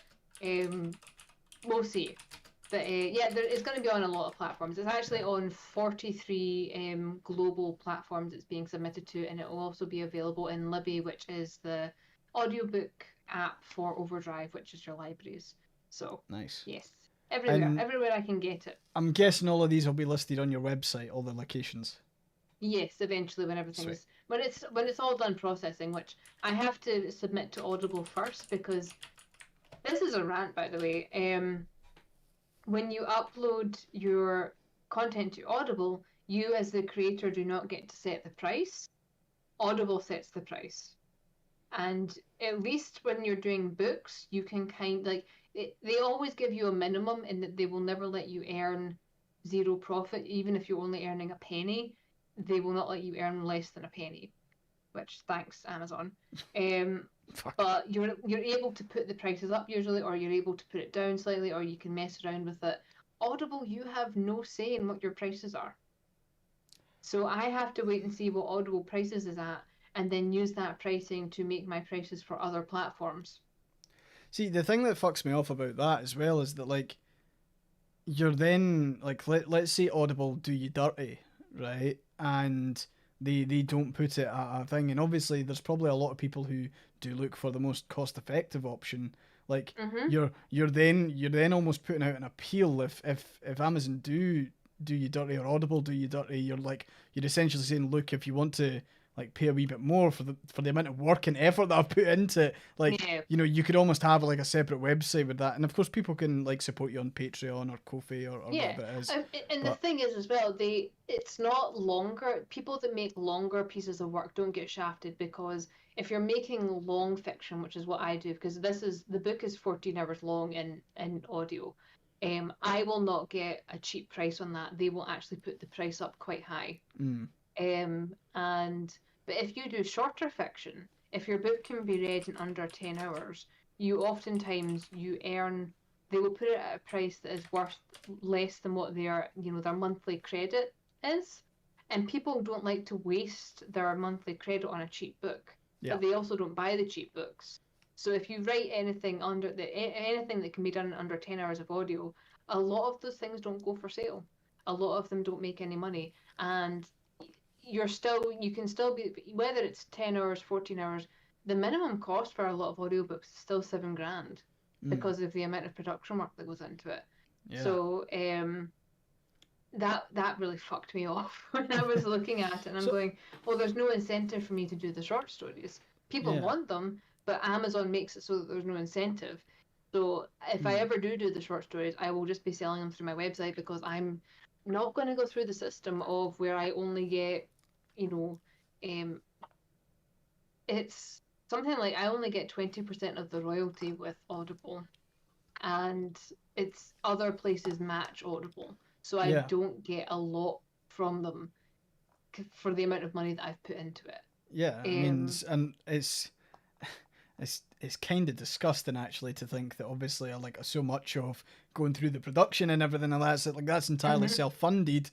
There may or may not be like grants available, but then again, that's fucking hard to come by normally. So like you're for purely your own desire to make your books accessible, you have to do a massive upfront cost, which Audible kind of skims a lot of stuff from, and it's quite horrible. So like from an Audible perspective, how do credits work in regards to royalties and authors?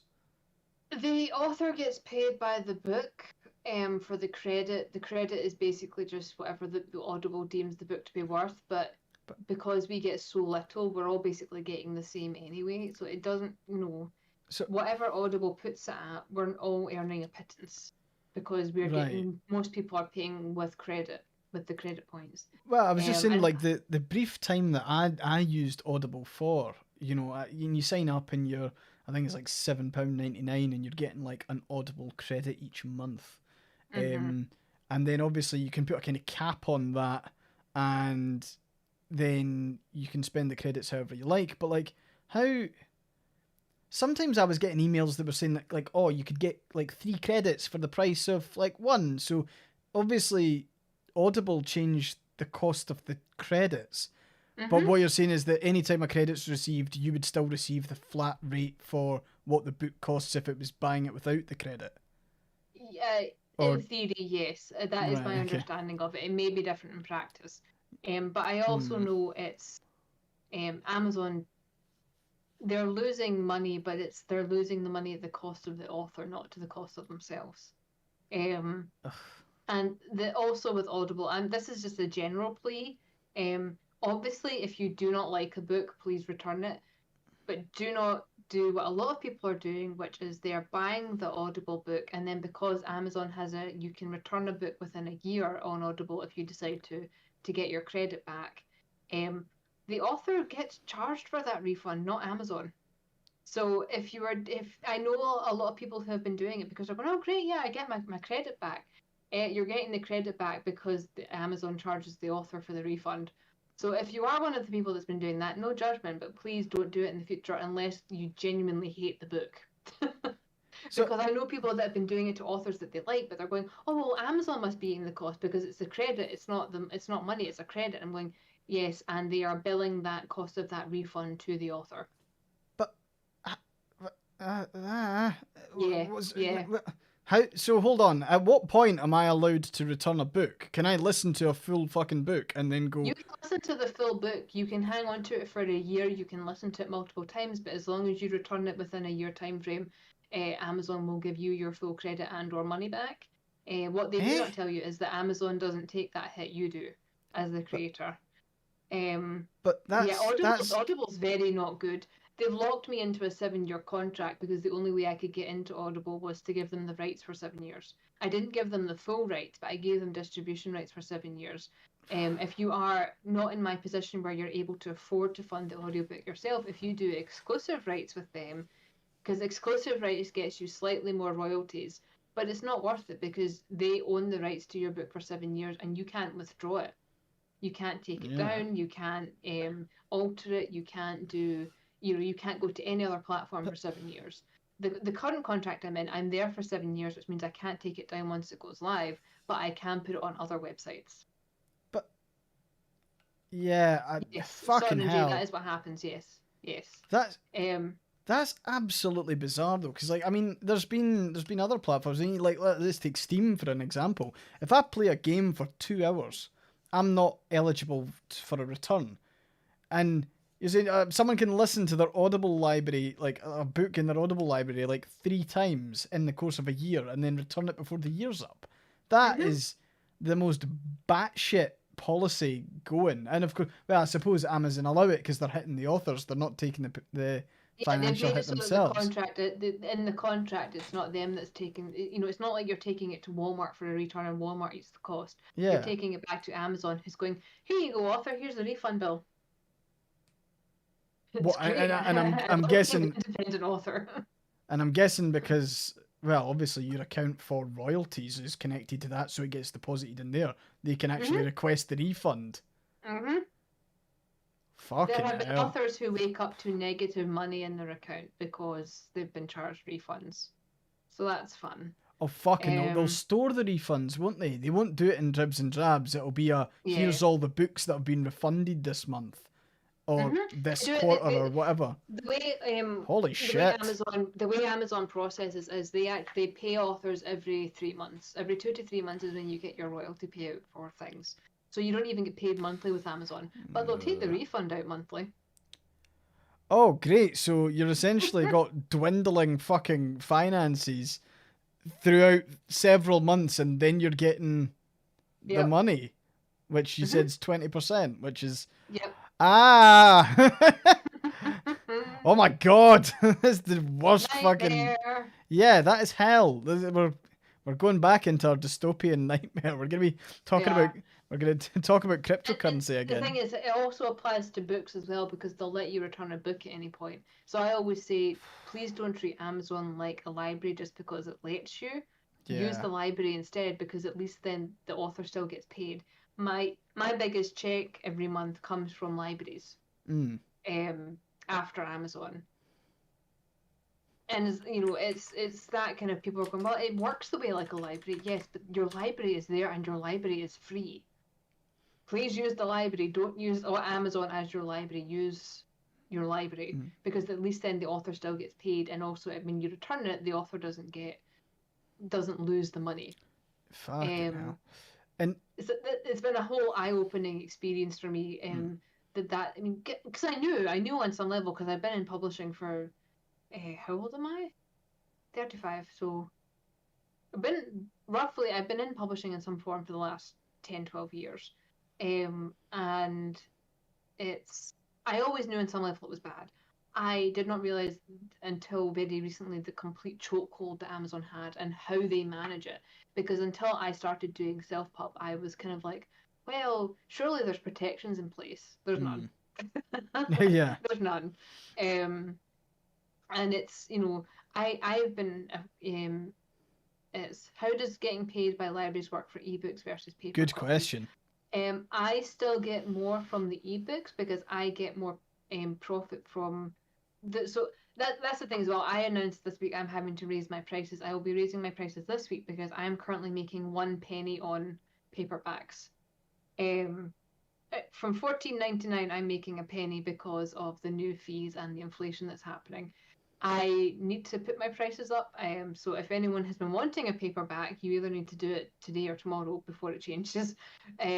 Because I'm literally making a penny on my paperbacks because of all that thing. Do you know which site will give you the best returns on an audiobook purchase? It is an obscure. It's still an obscure mess. If you want to give the most funds to me, it will be through my PayHip. Going back to the how does it work for paperback versus libraries, I get a flat fee for everything that gets bought, and for the paperbacks it tends to be I get paid for the copy that they buy, whereas with the ebook they are buying the license for distribution. So every time someone rents it, I get a portion of it's something like 50 cents for every ebook version. And the ebook version can be checked out multiple times because it's a digital copy, whereas most libraries will probably only get one physical copy that takes much longer to circulate. So I still do better from ebooks. Ebooks are far more profitable in this day and age than paperback, if you're not trying to overcharge people. I actually saw the price for putting the audiobook into libraries is about 4 times what it is for you to buy it. So the library has to buy the license for the distribution as well. So it's that kind of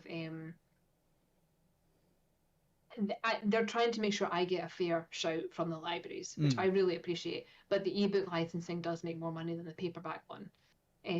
So and audio is a whole other license as well, which is a whole mess that's still pending. But they were like, yeah, we recommend that for your sales that you charge this, and then for the library license it should be 4 times that. And I'm like, well, that's why the libraries aren't going to get it in. But they might, if enough people request it and they show that they can, that it will be worth their while to get it in, then they will do it. Which is why we're always saying, please request things at libraries, because it does actually make a difference. And the authors do get a fair shout from libraries, which we don't actually get from other places. Yeah. So that's good. Erebor just saying I've posted the link above the PayHip, and what that actually allows you to do is kind of pay what you want. There's a minimum pricing on it, but if you do want to add a bit more, and how does the PayHip ratio actually work, Joy? PayHip takes roughly 10% from me, I think, which is not a lot compared to what Amazon takes. Yeah. So I'm saying is, thank you for putting that there. Well, I'm just saying, so let's say someone gets someone goes on to that link and then goes, I'm going to give $15 for the book. Obviously, the minimum price there is about $5, but they can pay what they want, so they choose $15. You're saying that really the amount that PayHip will take from that's kind of negligible, and you would get the Yes. bulk of that. Yes, compared to other places, I get the bulk of it. Cool. I obviously do. I normally I still get like hit by the processing fees, which is part of having your own business. But it's no. Usually, I'm getting hit with the processing fee, Amazon's fee, the fee that Amazon takes for processing. You know, I get hit with a lot more fees from doing other places. So my PayHip or my Gumroad, I'm not using Gumroad for future projects, but the files will remain for the current ones that are there, just so that if anyone loses the file, they can always go back to it. But the main ways to give authors, ask authors if they sell things directly, because then that tends to be how they get the most money for things, because then you're only getting hit with your processing fee instead of multiple fees. It's also why authors use a lot of affiliate links, because that's our way of clawing back pennies from distribution fees that Amazon takes. So isn't Gumroad better than PayHip? No. Gumroad is currently they're kind of they're looking into doing NFTs, and also their CEO was on Twitter harassing people, so Gumroad can go fuck itself. They also would not let me delete my account when all that was happening, because a lot of us tried to take our stuff off and they wouldn't let us. PayHip's actually slightly better, because PayHip actually calculates my VAT in Europe, so I don't have to do that. So that's nice. Whereas I was having to do that manually, which is not fun. Yeah, not as good. And you know what? It's funny, like, until I kind of clocked the whole processing fee thing. Obviously, like, Ko-Fi in general is quite good. A lot of that comes kind of direct.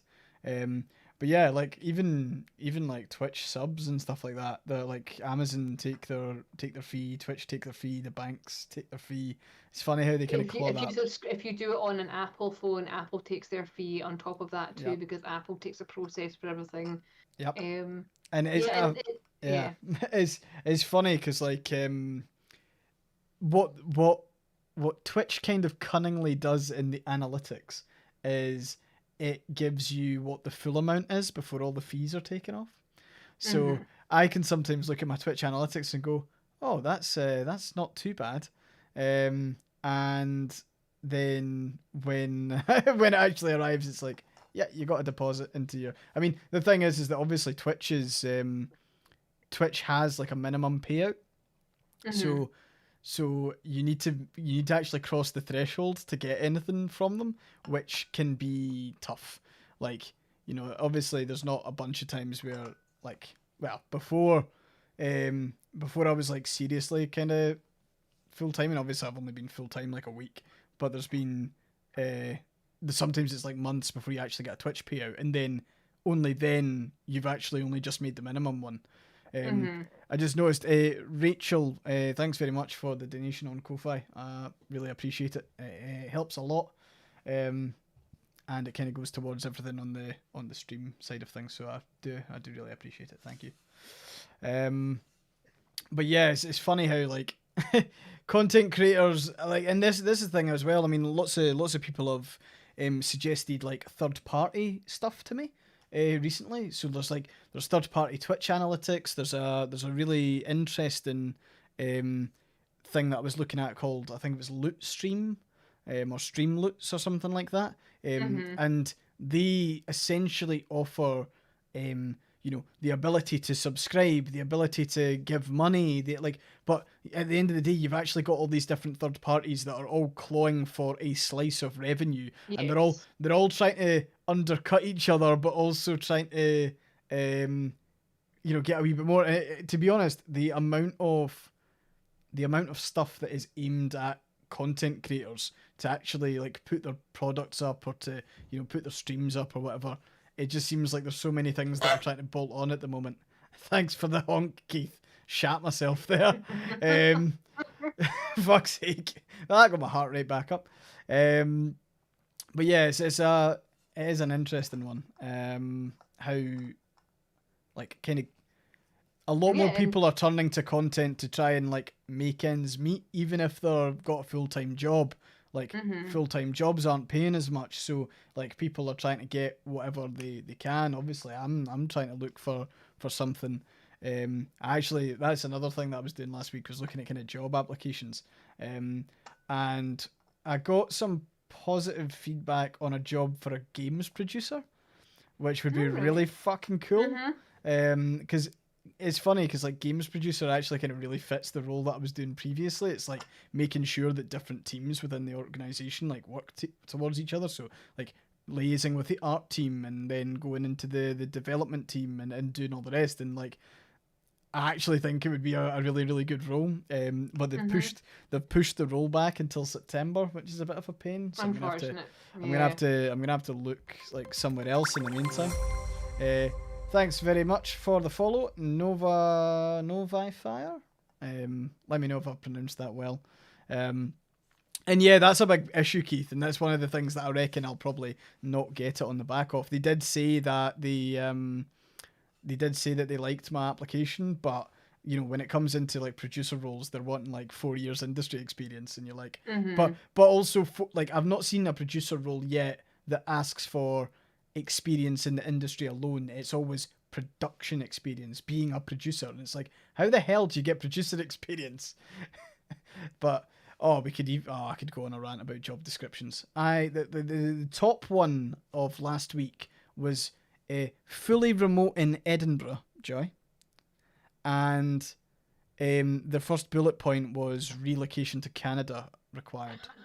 So they meant Edinburgh in Canada then, because there's an Edinburgh there and there's there's actually an Edinburgh here in Minnesota as well. It was Edinburgh, Scotland, fully remote, and it like the job site.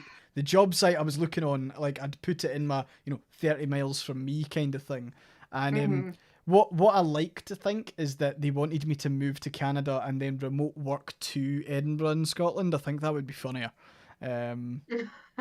but it's just like, I mean, if you got it, you could always swing back here and I put the kettle on. You can come up here and yeah, yeah, exactly. I'm on the border, so. I mean, the amount of, Keith's mentioned another good one there is like, there was another job I kind of went for and then got through to the next round and they were like, how would you be up to, is the job fully remote, advertised as fully remote, and then they're like, oh, can you commute to our office in Reading once a month? It's like, Reading is beside London. It's probably more difficult to get to than London. Also, I'm a fuck doing that. Like, trains are like 300,000 million pounds to like the trains in the UK are atrociously expensive. To the point where it's cheaper to fly, but I'm also not flying down to London once a week because that would require me to get to Edinburgh, then go out to the airport from there. Because I wouldn't like park a car at the airport for like. I mean, are they even offering to pay for your transport? No, it would be Fuck 'em. It would be like a voluntary, voluntold commute to Reading every week, and it's like, fuck no. But yeah, you need to go to London, Colchester, no, absolutely not. Fuck no. But there was also like probably the skeeviest job that was out there was in the job description. They said that they didn't want slackers who did a couple of calls and then would sit on their phone all day. They wanted the type of person they were looking for is someone who feels physical pain when they let the team down. That was what they wrote. What level of flagellation are we at here? Are you like? I mean, fuck those, man. It's like the thing is that there's three types of job descriptions so far that I've encountered. One was actually that game producer job I went for, which was like they were lovely and they sound like lovely people. They offer a 4-day work week, which is great. They offer great benefits, and the nice thing that I saw was like, and I must admit I was skeptical when I saw it on the website, but one of their values was family, right? And that's immediately a red flag, right? But actually underneath it they said, yeah, your family is your priority. If you ever need time off for family, like that was their value. Their value was actually like your own family's the fucking priority. It wasn't we're all family here. So it was quite refreshing to see family as a value in the workplace.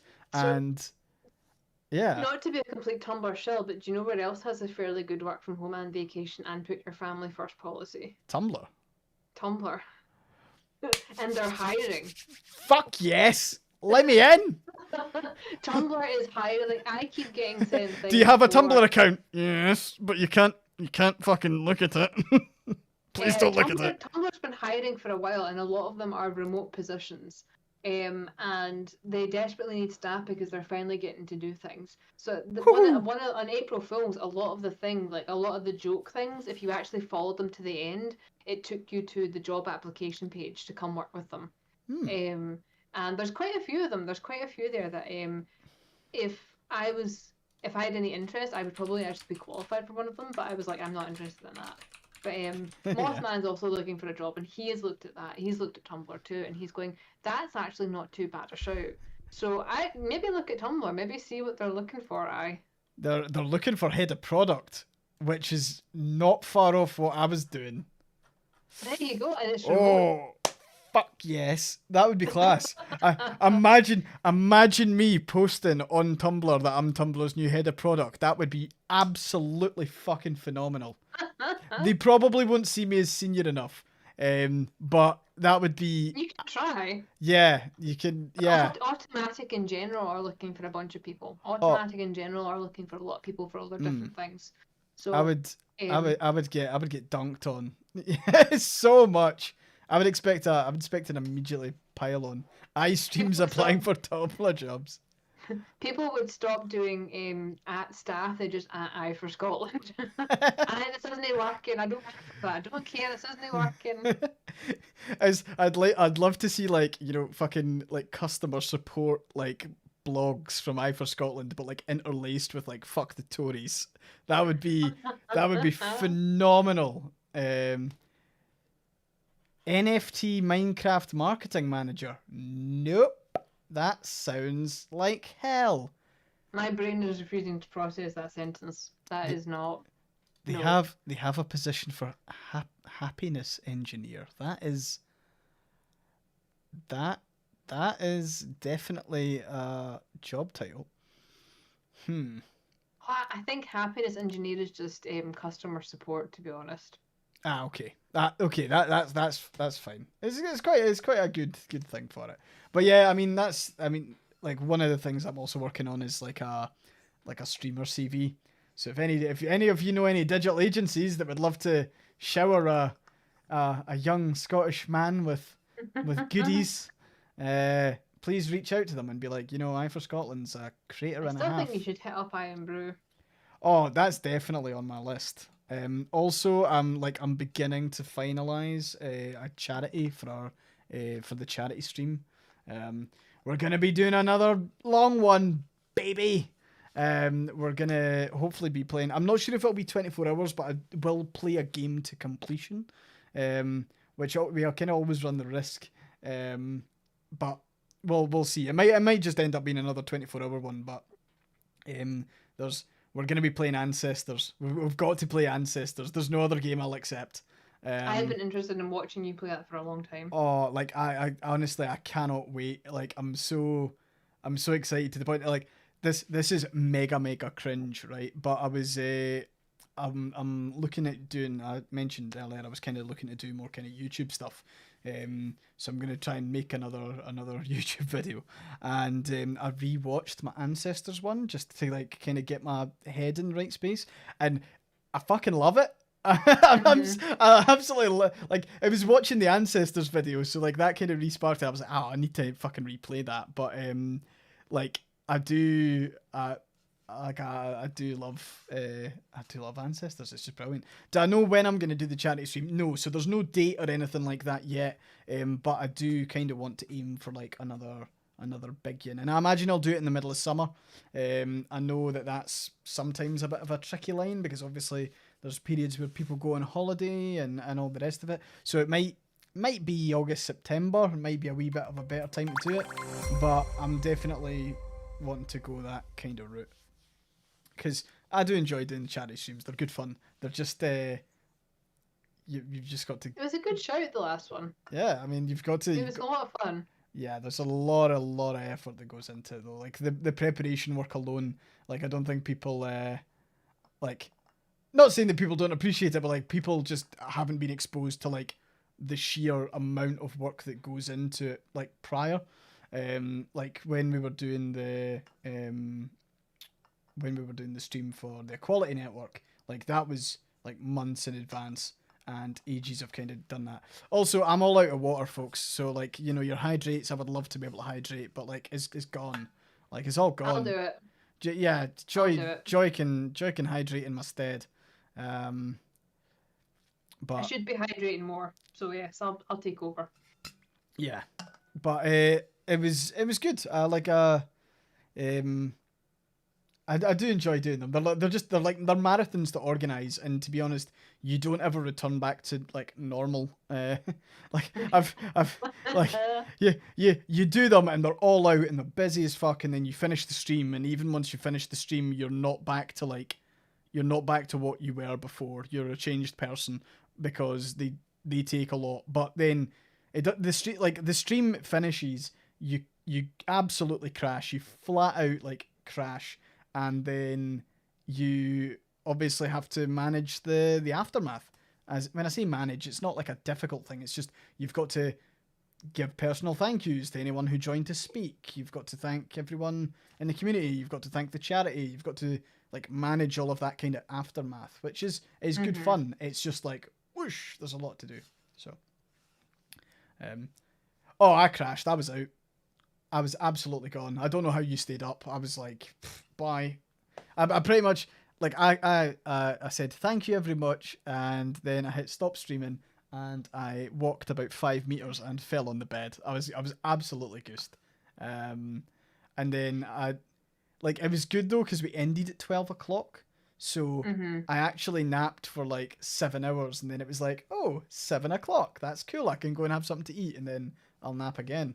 But yeah, it's like it's a forceful one, but it's I remember good. staying much longer than I was supposed to, Yeah, and it but was a lot of fun. But I was shattered at the end of that, and I'm going, you must be exhausted. And you looked into the camera, and you were just gone. It was just pure exhaustion, but you did it, you know. to be honest, the amazing thing is I finished the game early, and I think that was the thing that was really quite it taught me that I need a backup, because you can't like.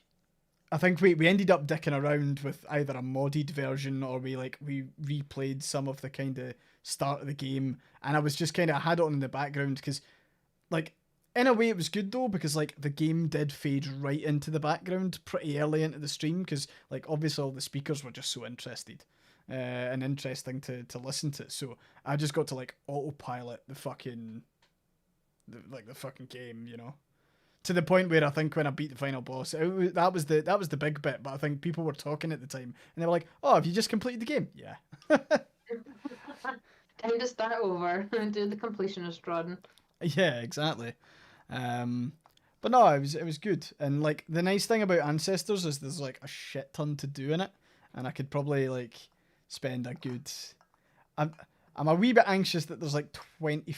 There might not be 24 hours of content because I have played it before, but I could definitely, I could wax lyrical about how amazing the game is every single time. Good. And then if all else fails, I can jump on with ETD, and you can play Devour and just terrify the life out of people. They just completely changed the tone of the stream. Yeah, no, that'd be good, because like there's a lot of like really good community stuff that comes out of like charity streams. Yes. Like, you know, I think there's obviously people that have been exposed to the stream from charity streams, and that's always good. Like there's a lot of you in the chat here that probably heard from me from the first time from a charity stream. But then like the cool thing about it as well is that like there's people who've joined since who've never seen a charity stream, never seen never seen an I for Scotland charity stream, and we go big or go home with speakers, especially speakers as lovely as Joy. So. No. Thank you. That was an interesting one, because I was like, yeah, sure. If people donate $5.99 to the stream, I will give a copy of Hunger Pangs, and also we'll give Tristan's book as well. And I think Mothman was sending emails for about 48 hours. I looked at my Twitter DMs and I went, right, okay. Just hand the phone over to Mothman. Mothman's like, oh fuck.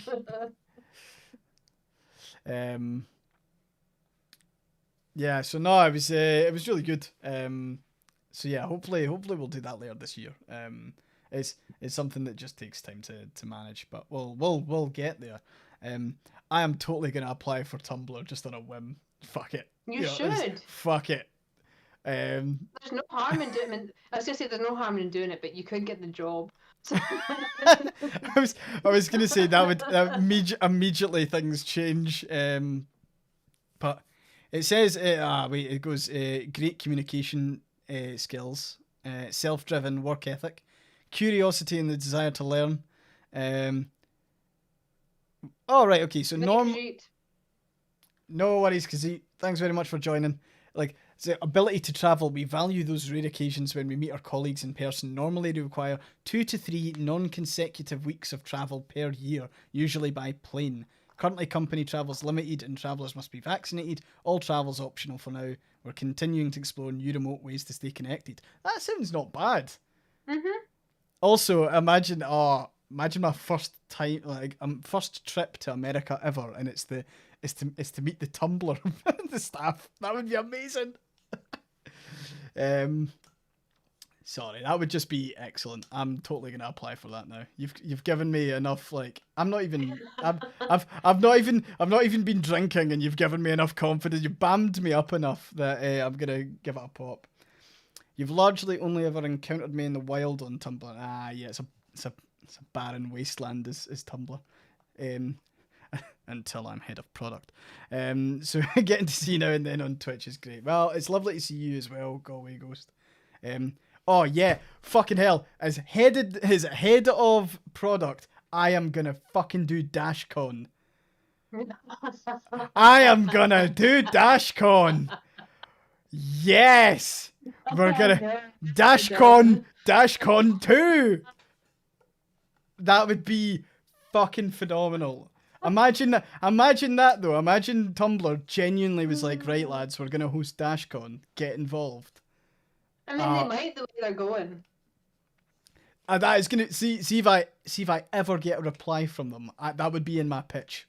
It would be like, guys, there's key bits of Tumblr that we need. There's key bits of like Tumblr history that we have to respect here, and we need a DashCon. And I will. We need a ball pit. I will manually inflate the ball pit, and then I will fill that ball pit up with my own pee. I think that might no. Welcome to the piss pit, gang. Where has this stream gone, Joy? I'm now just panicking and imagine all the factions of Tumblr meeting at DashCon. Well, the Nazis aren't invited for a start, so they're not allowed. We'll be at the door going, are you a Tory or a Nazi? No, fuck off. Right. It's just like, we're gonna invite Yes!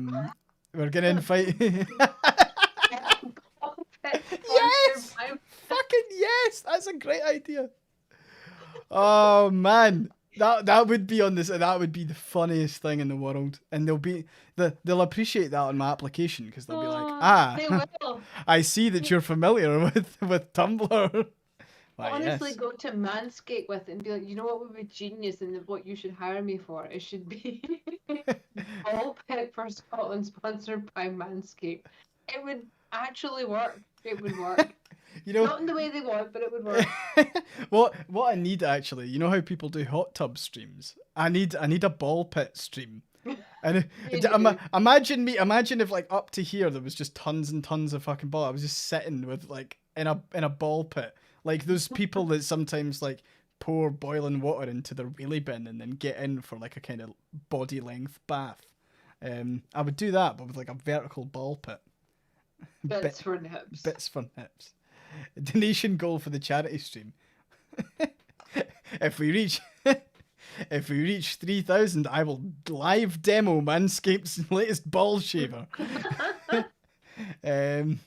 Incredible. Shave a kiwi. That is actually what I've seen. A couple of their adverts. They do have like people who they sponsor doing that. Would Jess allow it? 100%. She would allow anything.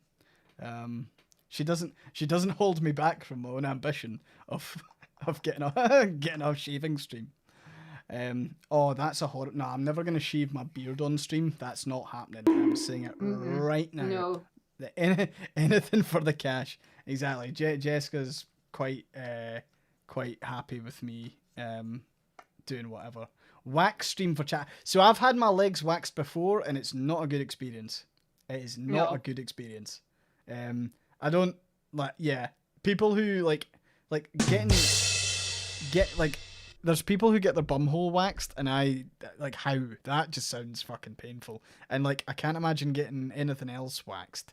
Like, And it's if you do it often enough, you sort of become numb to it. To be honest, it's I don't do it anymore because I've given up on that. It was a partner I was with who was very particular on that, shall we say. It's not pleasant. It's not pleasant, but after a while, you do sort of go numb to a certain point. I don't think I could do it anymore because Mothman doesn't give a fuck about anything like that. So it's that kind of,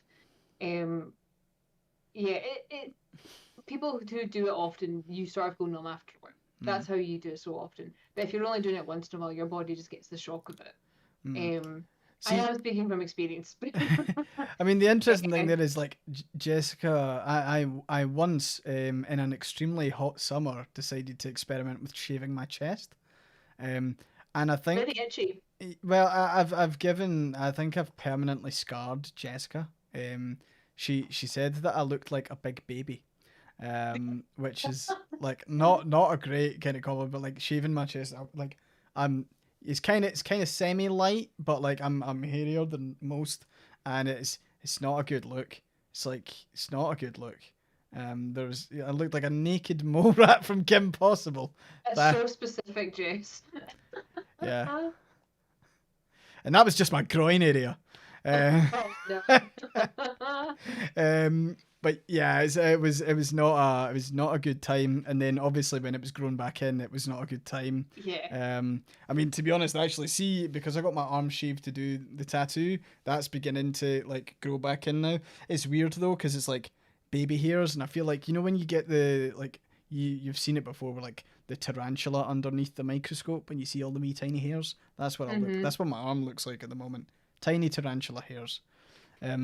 Oh yeah, everyone who's got channel points needs to donate to the community goal. Also, we can have 3 community goals running at the same time. So we also need, in fairness, people maybe aren't donating purely on the basis that they don't want to hear it, which is another thing. But I mean, hey Joy, if you're needing the audible recording, sorry. Of Notting Hill. Oh, maybe hold on a wee second. I've just realised something silly. I can almost guarantee you what's happened here is that I've set up the challenge, but the challenge hasn't actually been enabled. Almost guarantee it fucking is. Fuck's sake. Well, there it is. It started now. We've got a community challenge. Please donate to a reading of Notting Hill. You will hear it live. That is 8k, 10k. Oh Jesus fucking Christ. I think we're gonna meet it. Okay, so that was the world's shortest community challenge. Well, fuck. We know what people want. That was the world's fastest community challenge. That you know what, that would fit inside a Twitch clip. Okay, so we're gonna do a reading of Notting Hill. For those of you who are unaware, Notting Hill was a joke on stream. That was totally not supposed to be. Yeah, that was totally not supposed to be taken seriously. And then a certain someone who may or may not also be on this stream with me right now, decided to write 2,000 words of it, and I think it's just kind of gone on since then to the point where it's becoming a mini novel. It's not that long. It's novella sized. Okay. Roughly. So it's not too long. It's not my longest thing. It's probably one of the shortest things I've done. I have, I think, 2 chapters left, which I will be finishing this week, and then you can probably read the whole thing next weekend as a big. It would probably take you quite a while to read the whole thing. We might want to do it as a chapter per week before I release the whole thing on AO3. Yeah, we could dip our toes in the water there. Yeah. What? So how long is it? How many words have you fucking written? I think it's about 10k at the minute. Jeez, oh. I mean, I know that well, judging by my I'm scrolling through this, so judging by my ancestors video, I did 40 minutes and it was about 7.5k. So, like, it would be a very long stream. it would to do the whole thing. But you could probably do a chapter of stream if you really wanted to. The thing is, I can write on things I shouldn't be writing, but the things I want to write, I cannot write. So it's still writer's block. It's just that the ADHD gremlin went, hey. So yeah, but this is chapter 1's done. You'll probably get all the mistakes because it hasn't been edited yet. But yeah, but it is explicit, so I don't know how much you want to do on stream. Sign me the fuck up. I'll do it all. It went very horny right away, just so you're aware. Because I figured if it's Notting Hill, why not? Excellent. Well, I mean, that's... apparently I can't type bastards. 1 second.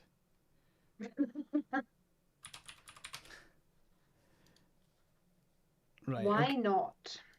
Yeah, so... Lots of reasons.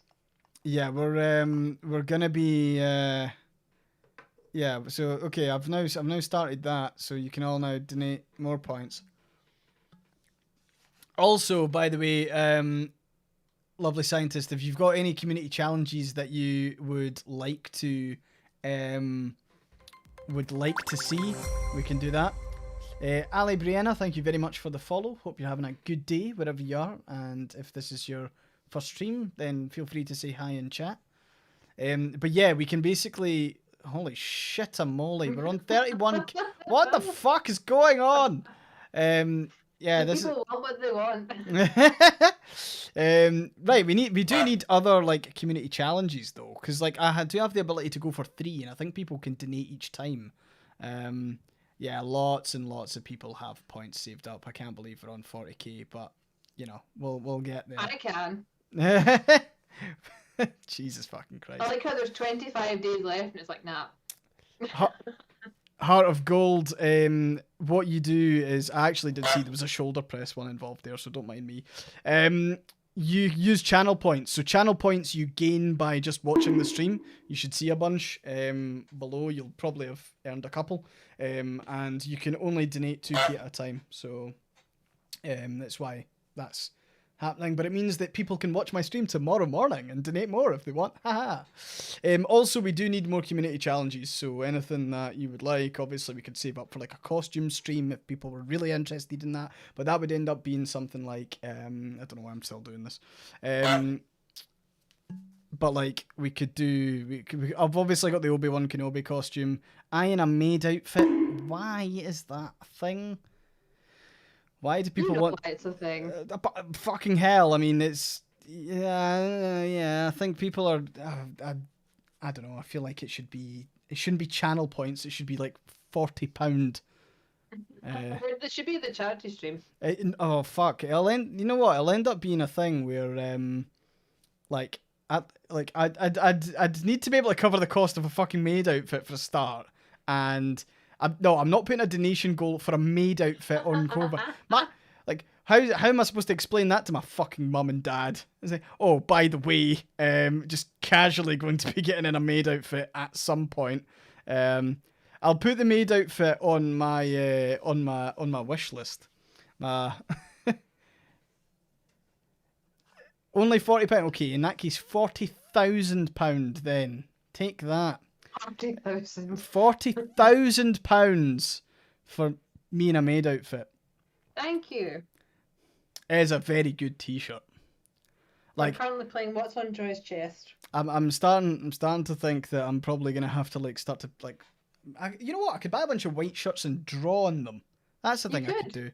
It's like I don't know what I would draw, but it would maybe be a bit spicy, but at the moment, all I know is that like Tundra specifically mentioned the vests on the account of just thirst more than anything.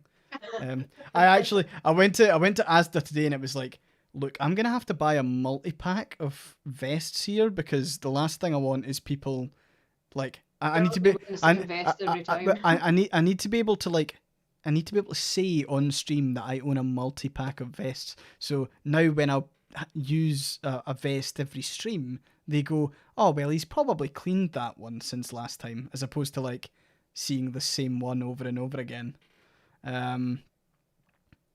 Oh yeah, so, Is where the shirts come from. It's the other one is it has pockets.gay is their other URL for that. But yeah, it's Nerdy. So I don't know if that command actually works, but I do have a link to a thing called Throne. It is there you go. It's a thing for content creators, and it effectively works as a PO box. So it allows me to kind of keep my privacy, kind of like just in case you guys want to like send anything to my house, like nail bombs or regular bombs or fucking death threats or anything like that, you know. Whiskers. Or whiskers, yeah. it's pretty much whiskers for the cats, dreamies for the cats. You can treat the cats. Glitter bombs from a new vet. Oh my god, that would cause chaos with my carpet, almost guaranteed. You know, someone glitter bombed me once, and it was fantastic because you couldn't tell because my house is already covered in glitter. just bang. Oh. It was at Christmas time, and people who don't know, I have a holographic glitter Christmas tree. So my house is just glitter anyway most of the time. It just gets into the things, and someone sent me a glitter thing as Christmas. They didn't mean it nastily. They just wanted me to have glitter, and I fully opened it. It just went boom. I'm like, oh, you really can't tell any difference, to be honest. Fantastic. Hi, Erenus. How you doing?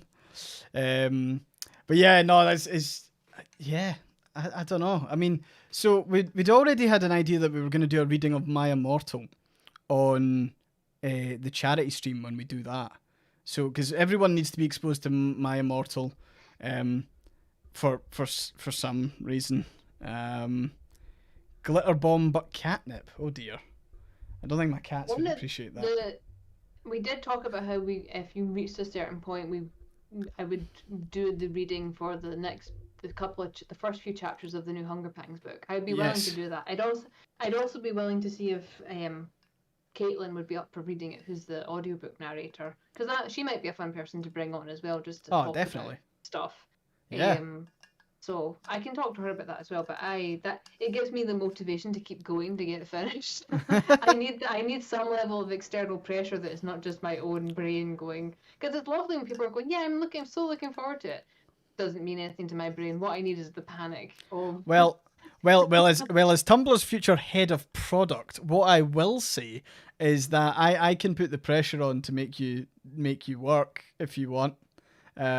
I'll set like a really awkward time for a stream, and you'll be like, oh fuck, actually,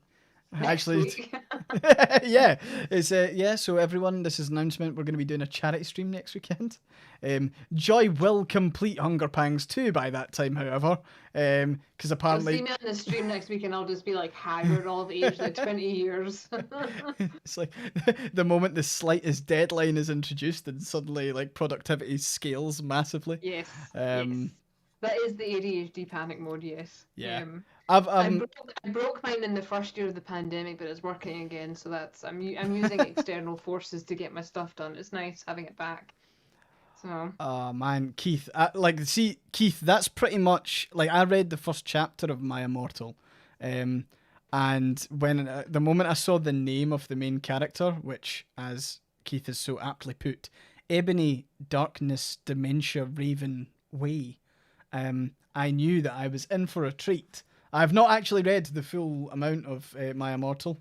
I don't know if is it written seriously or is it someone making fun of like nobody knows young fanfic writers. Some people believe it to be genius satire. Other people believe it to be they thought it was brilliant the way it was. I believe it as a piece of satire. It's brilliant. Oh yeah, I mean if it's a piece of satire, it's like a work of art. You know, that's like. Because I was in full cringe mode, you know, like. Yeah, it really does trigger your flight or flight reflex. Yeah. Just I have flashbacks to it because I remember when it was going live. I remember seeing the updates for it and going, "What the hell is it?" You know, Come just on. absolutely flabbergasted with it. But as a work of satire, it's brilliant. If it's a work of genuine, then no. Yeah. That, like, I think I read up, maybe I did get a couple of chapters in, because I think early on there is a point where the main character has sex with Draco Malfoy in the Forbidden Forest, and Albus Dumbledore spectates this and then gets them in trouble. Yeah, he put his thingy in my you know what, which is just, I don't know, if that is an experienced writer crafting that, you could quote it for days. I feel like Keith's just like chanted it to himself while he's been sitting in bed. Oh man, the whole thing is pain. They thought that they found the author, but there's multiple people who have tried to claim it, and no one's ever had concrete proof that it's them. Some people do it for publicity. Some people claim they are the genuine author. There's no way to actually prove it. So one of life's great mysteries. yes, it is. Not too dissimilar from the guy who invented Bitcoin. Nobody knows who invented Bitcoin, which is probably a good thing, because Bitcoin. Imagine that being your claim to, like, you left a mark on the world, and the mark was Bitcoin. Yeah, that's. The author is secretly the only Tumblr celebrity in Neil Gaiman. That would be really funny. That would be really funny. Right. Joy, how are you for time? I will need to pop off shortly. It is dinner time here, and Holly Yeah. is singing the song of her people. She needs let out, she needs fed. So, Feed me! Feed me! No, that's cool. I mean, I'm just saying it's getting to like 11, so you know we've been doing it for like a solid several hours, 3 hours now, which is pretty good. Yeah, Which I know that Just Chatting streams, like I've been sitting with this in my hand expecting it to automatically refill. The only way it's doing that is if I pee in it, but like it's like it's just I've been like, oh come on, it's so natural to just drink water. You talk so much more on a Just Chatting stream. You do. Funnily enough. I've gone through 2 liters while I've been sitting here. Yeah. Because So like that's, at least when I'm like when I'm like streaming a game, I can like focus really really hard on the game. My brain gets distracted and I like shut up and enter like serious mode for like a couple of minutes, because you know any sort of multitasking is fucking, you know, impossible. And okay, fine, shoulder press, Jesus, one. I like you. Anti-mimetic is making me like the fittest man on Twitch. Don't worry, I already know that I look like Kratos. It's fine. But yeah, it's like, to be honest, 5 kilograms isn't going to do much, but at least I get to see that I'm doing it. So there's that. Also, it looks much better when I do it in a vest than when I do it in a t-shirt. You know, so that's the thing as well. You said last week that I should have 2 of those beside you. Yeah, I know. The thing is, I've got another water bottle as well. Just silly. 5'11" daddy vibes. Fuck yes, get in. I just need to grow the beard out a wee bit more. I want to get the beard back to how it was, and then I'll go from there. It's not about the weight; it's about the motion and the repetition. fair enough. Dad of I. Dad of I. No, no, Mr. Scotland's my dad. I'm just I. I'll maybe remember the second bottle. So the thing is like these bottles are really really good. The weird thing that this one comes with is a detachable lip thing. A lip. It's like a rubber lip thing. That's not the right words.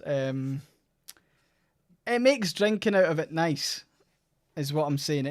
It's gentle. I'm not drinking anything metallic. I'm not smacking my teeth off. It's not a fleshlight. This is not my fleshlight. This is a water bottle. It's not a fleshlight. See, this is it. Okay, but it's like we're into like Twilight Zone on the stream now. Like, now I We can call it a bottle nipple. a bottle nibble. Now I'm not gonna fuck my water bottle. It's like who was the guy on Twitter that was like, I've never fucked my cat. I've never wanted to have sex with my cat. Who was that guy? Shane Dawson. Yeah, him. That's what I feel like I get to now. Is I'm not fucking my water bottle. If there was one thing that you wanted to not tweet, it was probably that, right? I mean, it makes it sound like you really did fuck your cat. It really Just a does. bit, right? Like, if you have to say it. Oh, that reminds me of another thing that you might not want to tweet, Joy. A Tory council candidate. Oh God. I'm gonna have to read this out before the You stream have ends to. because We it's traumatized Mothman with it because you were telling me oh before the stream, and my face was just a picture, oh and Mothman was like, "Oh, what are you talking about?" And we told him, and his face was just. So, bearing in mind, this was less than a month ago. This man was a Tory council candidate. He wrote in a tweet, "Here's the thing. With girls 22 or under, they smell massively different to a girl of 28. Girls 16 to say 23 have this creamy, buttery, slightly sweet smell that is unbelievably magnetic."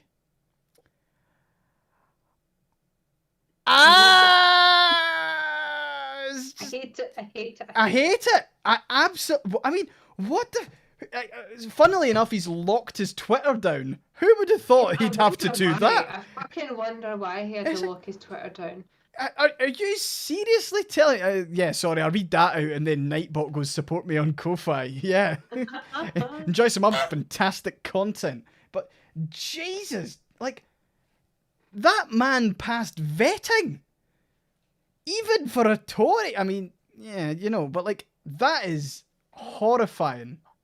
I mean, there's so many levels of it. First of all, calling women who are 28 girls. Yep. And it just Okay. gets worse. It just descends into the 10th circle of hell where Lucifer himself is going, that's a bit much. It's horrific. It's how. Like, sir, why are you sniffing young women? Yeah, I mean, like, I was saying to you before the stream started, right? Someone of his age commenting on the appearance of a girl of 16, right? And, you know, saying beautiful or whatever like that is creepy enough. Commenting on the scent is like, this person absolutely needs to be put on a watch list immediately. Absolute Jimmy Like- Savile like level of that- predator vibe. Like, that is... Absolute. Mm-mm. You know what I mean? Like, that is like jail, immediate jail. Like, hard drives checked, like jail. Yes. Horrifying experience for everyone. Fun fact, your old uni lecturer has a public Twitter where he regularly likes schoolgirl spanking videos. Fantastic. That's yep. That's not good. The whole stream chat said, ooh, gross, yeah. Yeah. Yeah. Yeah, there's I think there was the guy who was the rector at my high school in first year, he left to go and work at a private school in Edinburgh, and I think he ended up getting done for something pretty dodgy. I don't remember exactly what it was. Yes, rector, headmaster. We had a rector. It was not a private school. I did not go to private school. Apparently people think that's a private school thing. It's not. It depends on your region, but in Scotland, rector's pretty common. It doesn't mean private school. Yeah. So, but yeah, we had a lot of stuff with our school too, and it was covered up a lot of it, and it was disgusting. But then it was when we all got to be 18, we went to down the local pub. The teachers would all be there, and it was as if they'd forgotten that they spent 6 years teaching you, and it was just like, hi, this is weird, please don't come over and talk to me. But they would all come over, and it's just like, you should not feel safe enough to do this. Yeah. There's that's... no way. There's no nah. way you should feel safe enough to do that. But there's just, it's I don't know. Yeah. Twitter should just not be a thing for some people to put their thoughts out there. Yeah. I actually think the world would improve if Twitter was just banned. Like, just kill it, stone dead.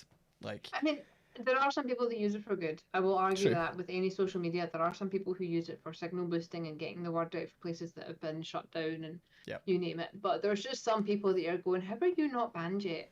yeah. Sorry, I see the ghost of Mothman's shadow like just crossing the light in Yes. the background, so I do know that you need to go and get your dinner. But It's him getting ready to take Holly out, so we need it takes two of us to get her outside because she hates going outside. So it takes one of us to kind of get her to go towards him, and then he gets to scoop her up and carry her down the steps because she's a wee princess. So she's too dainty to go up and down stairs by herself. So no, that's cool. Alrighty, folks. So I'm gonna say go and support Joy and go and buy a copy of Hunger Pangs. Do so on the actual do PayHip. Is PayHip your best bet? PayHip's the best one if you want to buy it directly from me and then just load the file into your e-reader. If that is too much hassle, then anywhere that is convenient for you to buy from is great by me. Yeah. So go and she is do the that. smallest bean. Hollymop is the smallest bean. She is absolutely tiny in like the most kind of Yes. perfect small way. Right, I'm gonna do my usual. If you'd like to join the Discord, you totally should. There's tons of cool people in there, including Joy. And I'm also there, so that'd be cool. Thanks, Eli, for the applause. We're doing the roundup. Yay! If you would like, oh yeah, Hex is there, but we've got him quarantined to the Not Safe for Work channel. Be sure to donate to the reading of Notting Hill, as Sky's pointing out. If you would like to support me now that I am a full-time content creator, then I would really appreciate you doing it via Ko-Fi. Ko-Fi is a place where you get like access to Discord roles, special roles, and then of course you also get access to a whole bunch of like behind the footage stuff, behind the scenes kind of stuff, and it's all cool. I have to do a fucking shoulder press to end the stream. Thanks very much, Antimemetic. Also, you should check out my YouTube, something that I'm hopefully going to be working on in the next couple of weeks, and I'm currently putting stuff in place for. And also, go back to where it's began, and also where I'm going to be head of product. Go and follow me on Tumblr. We're manifesting this into reality, gang. We all have to think it really hard so it happens. Yeah, absolutely. And then you've got to follow me on Tumblr at @IForScotland, and you can also get Joy there on the Bibliosphere. You should join the Tumblr community, and we should take over the globe. Because obviously Tumblr's the best social media platform. So It is. I will stand by that. yeah, I honestly is. But thanks very much, everyone. I hope you have a fantastic rest of your day, wherever you are. And I will be publishing my stream schedule after this stream, because I'm going to go and fiddle around and decide what games to play for next week. But I will see you all in a bit. Goodbye. Bye.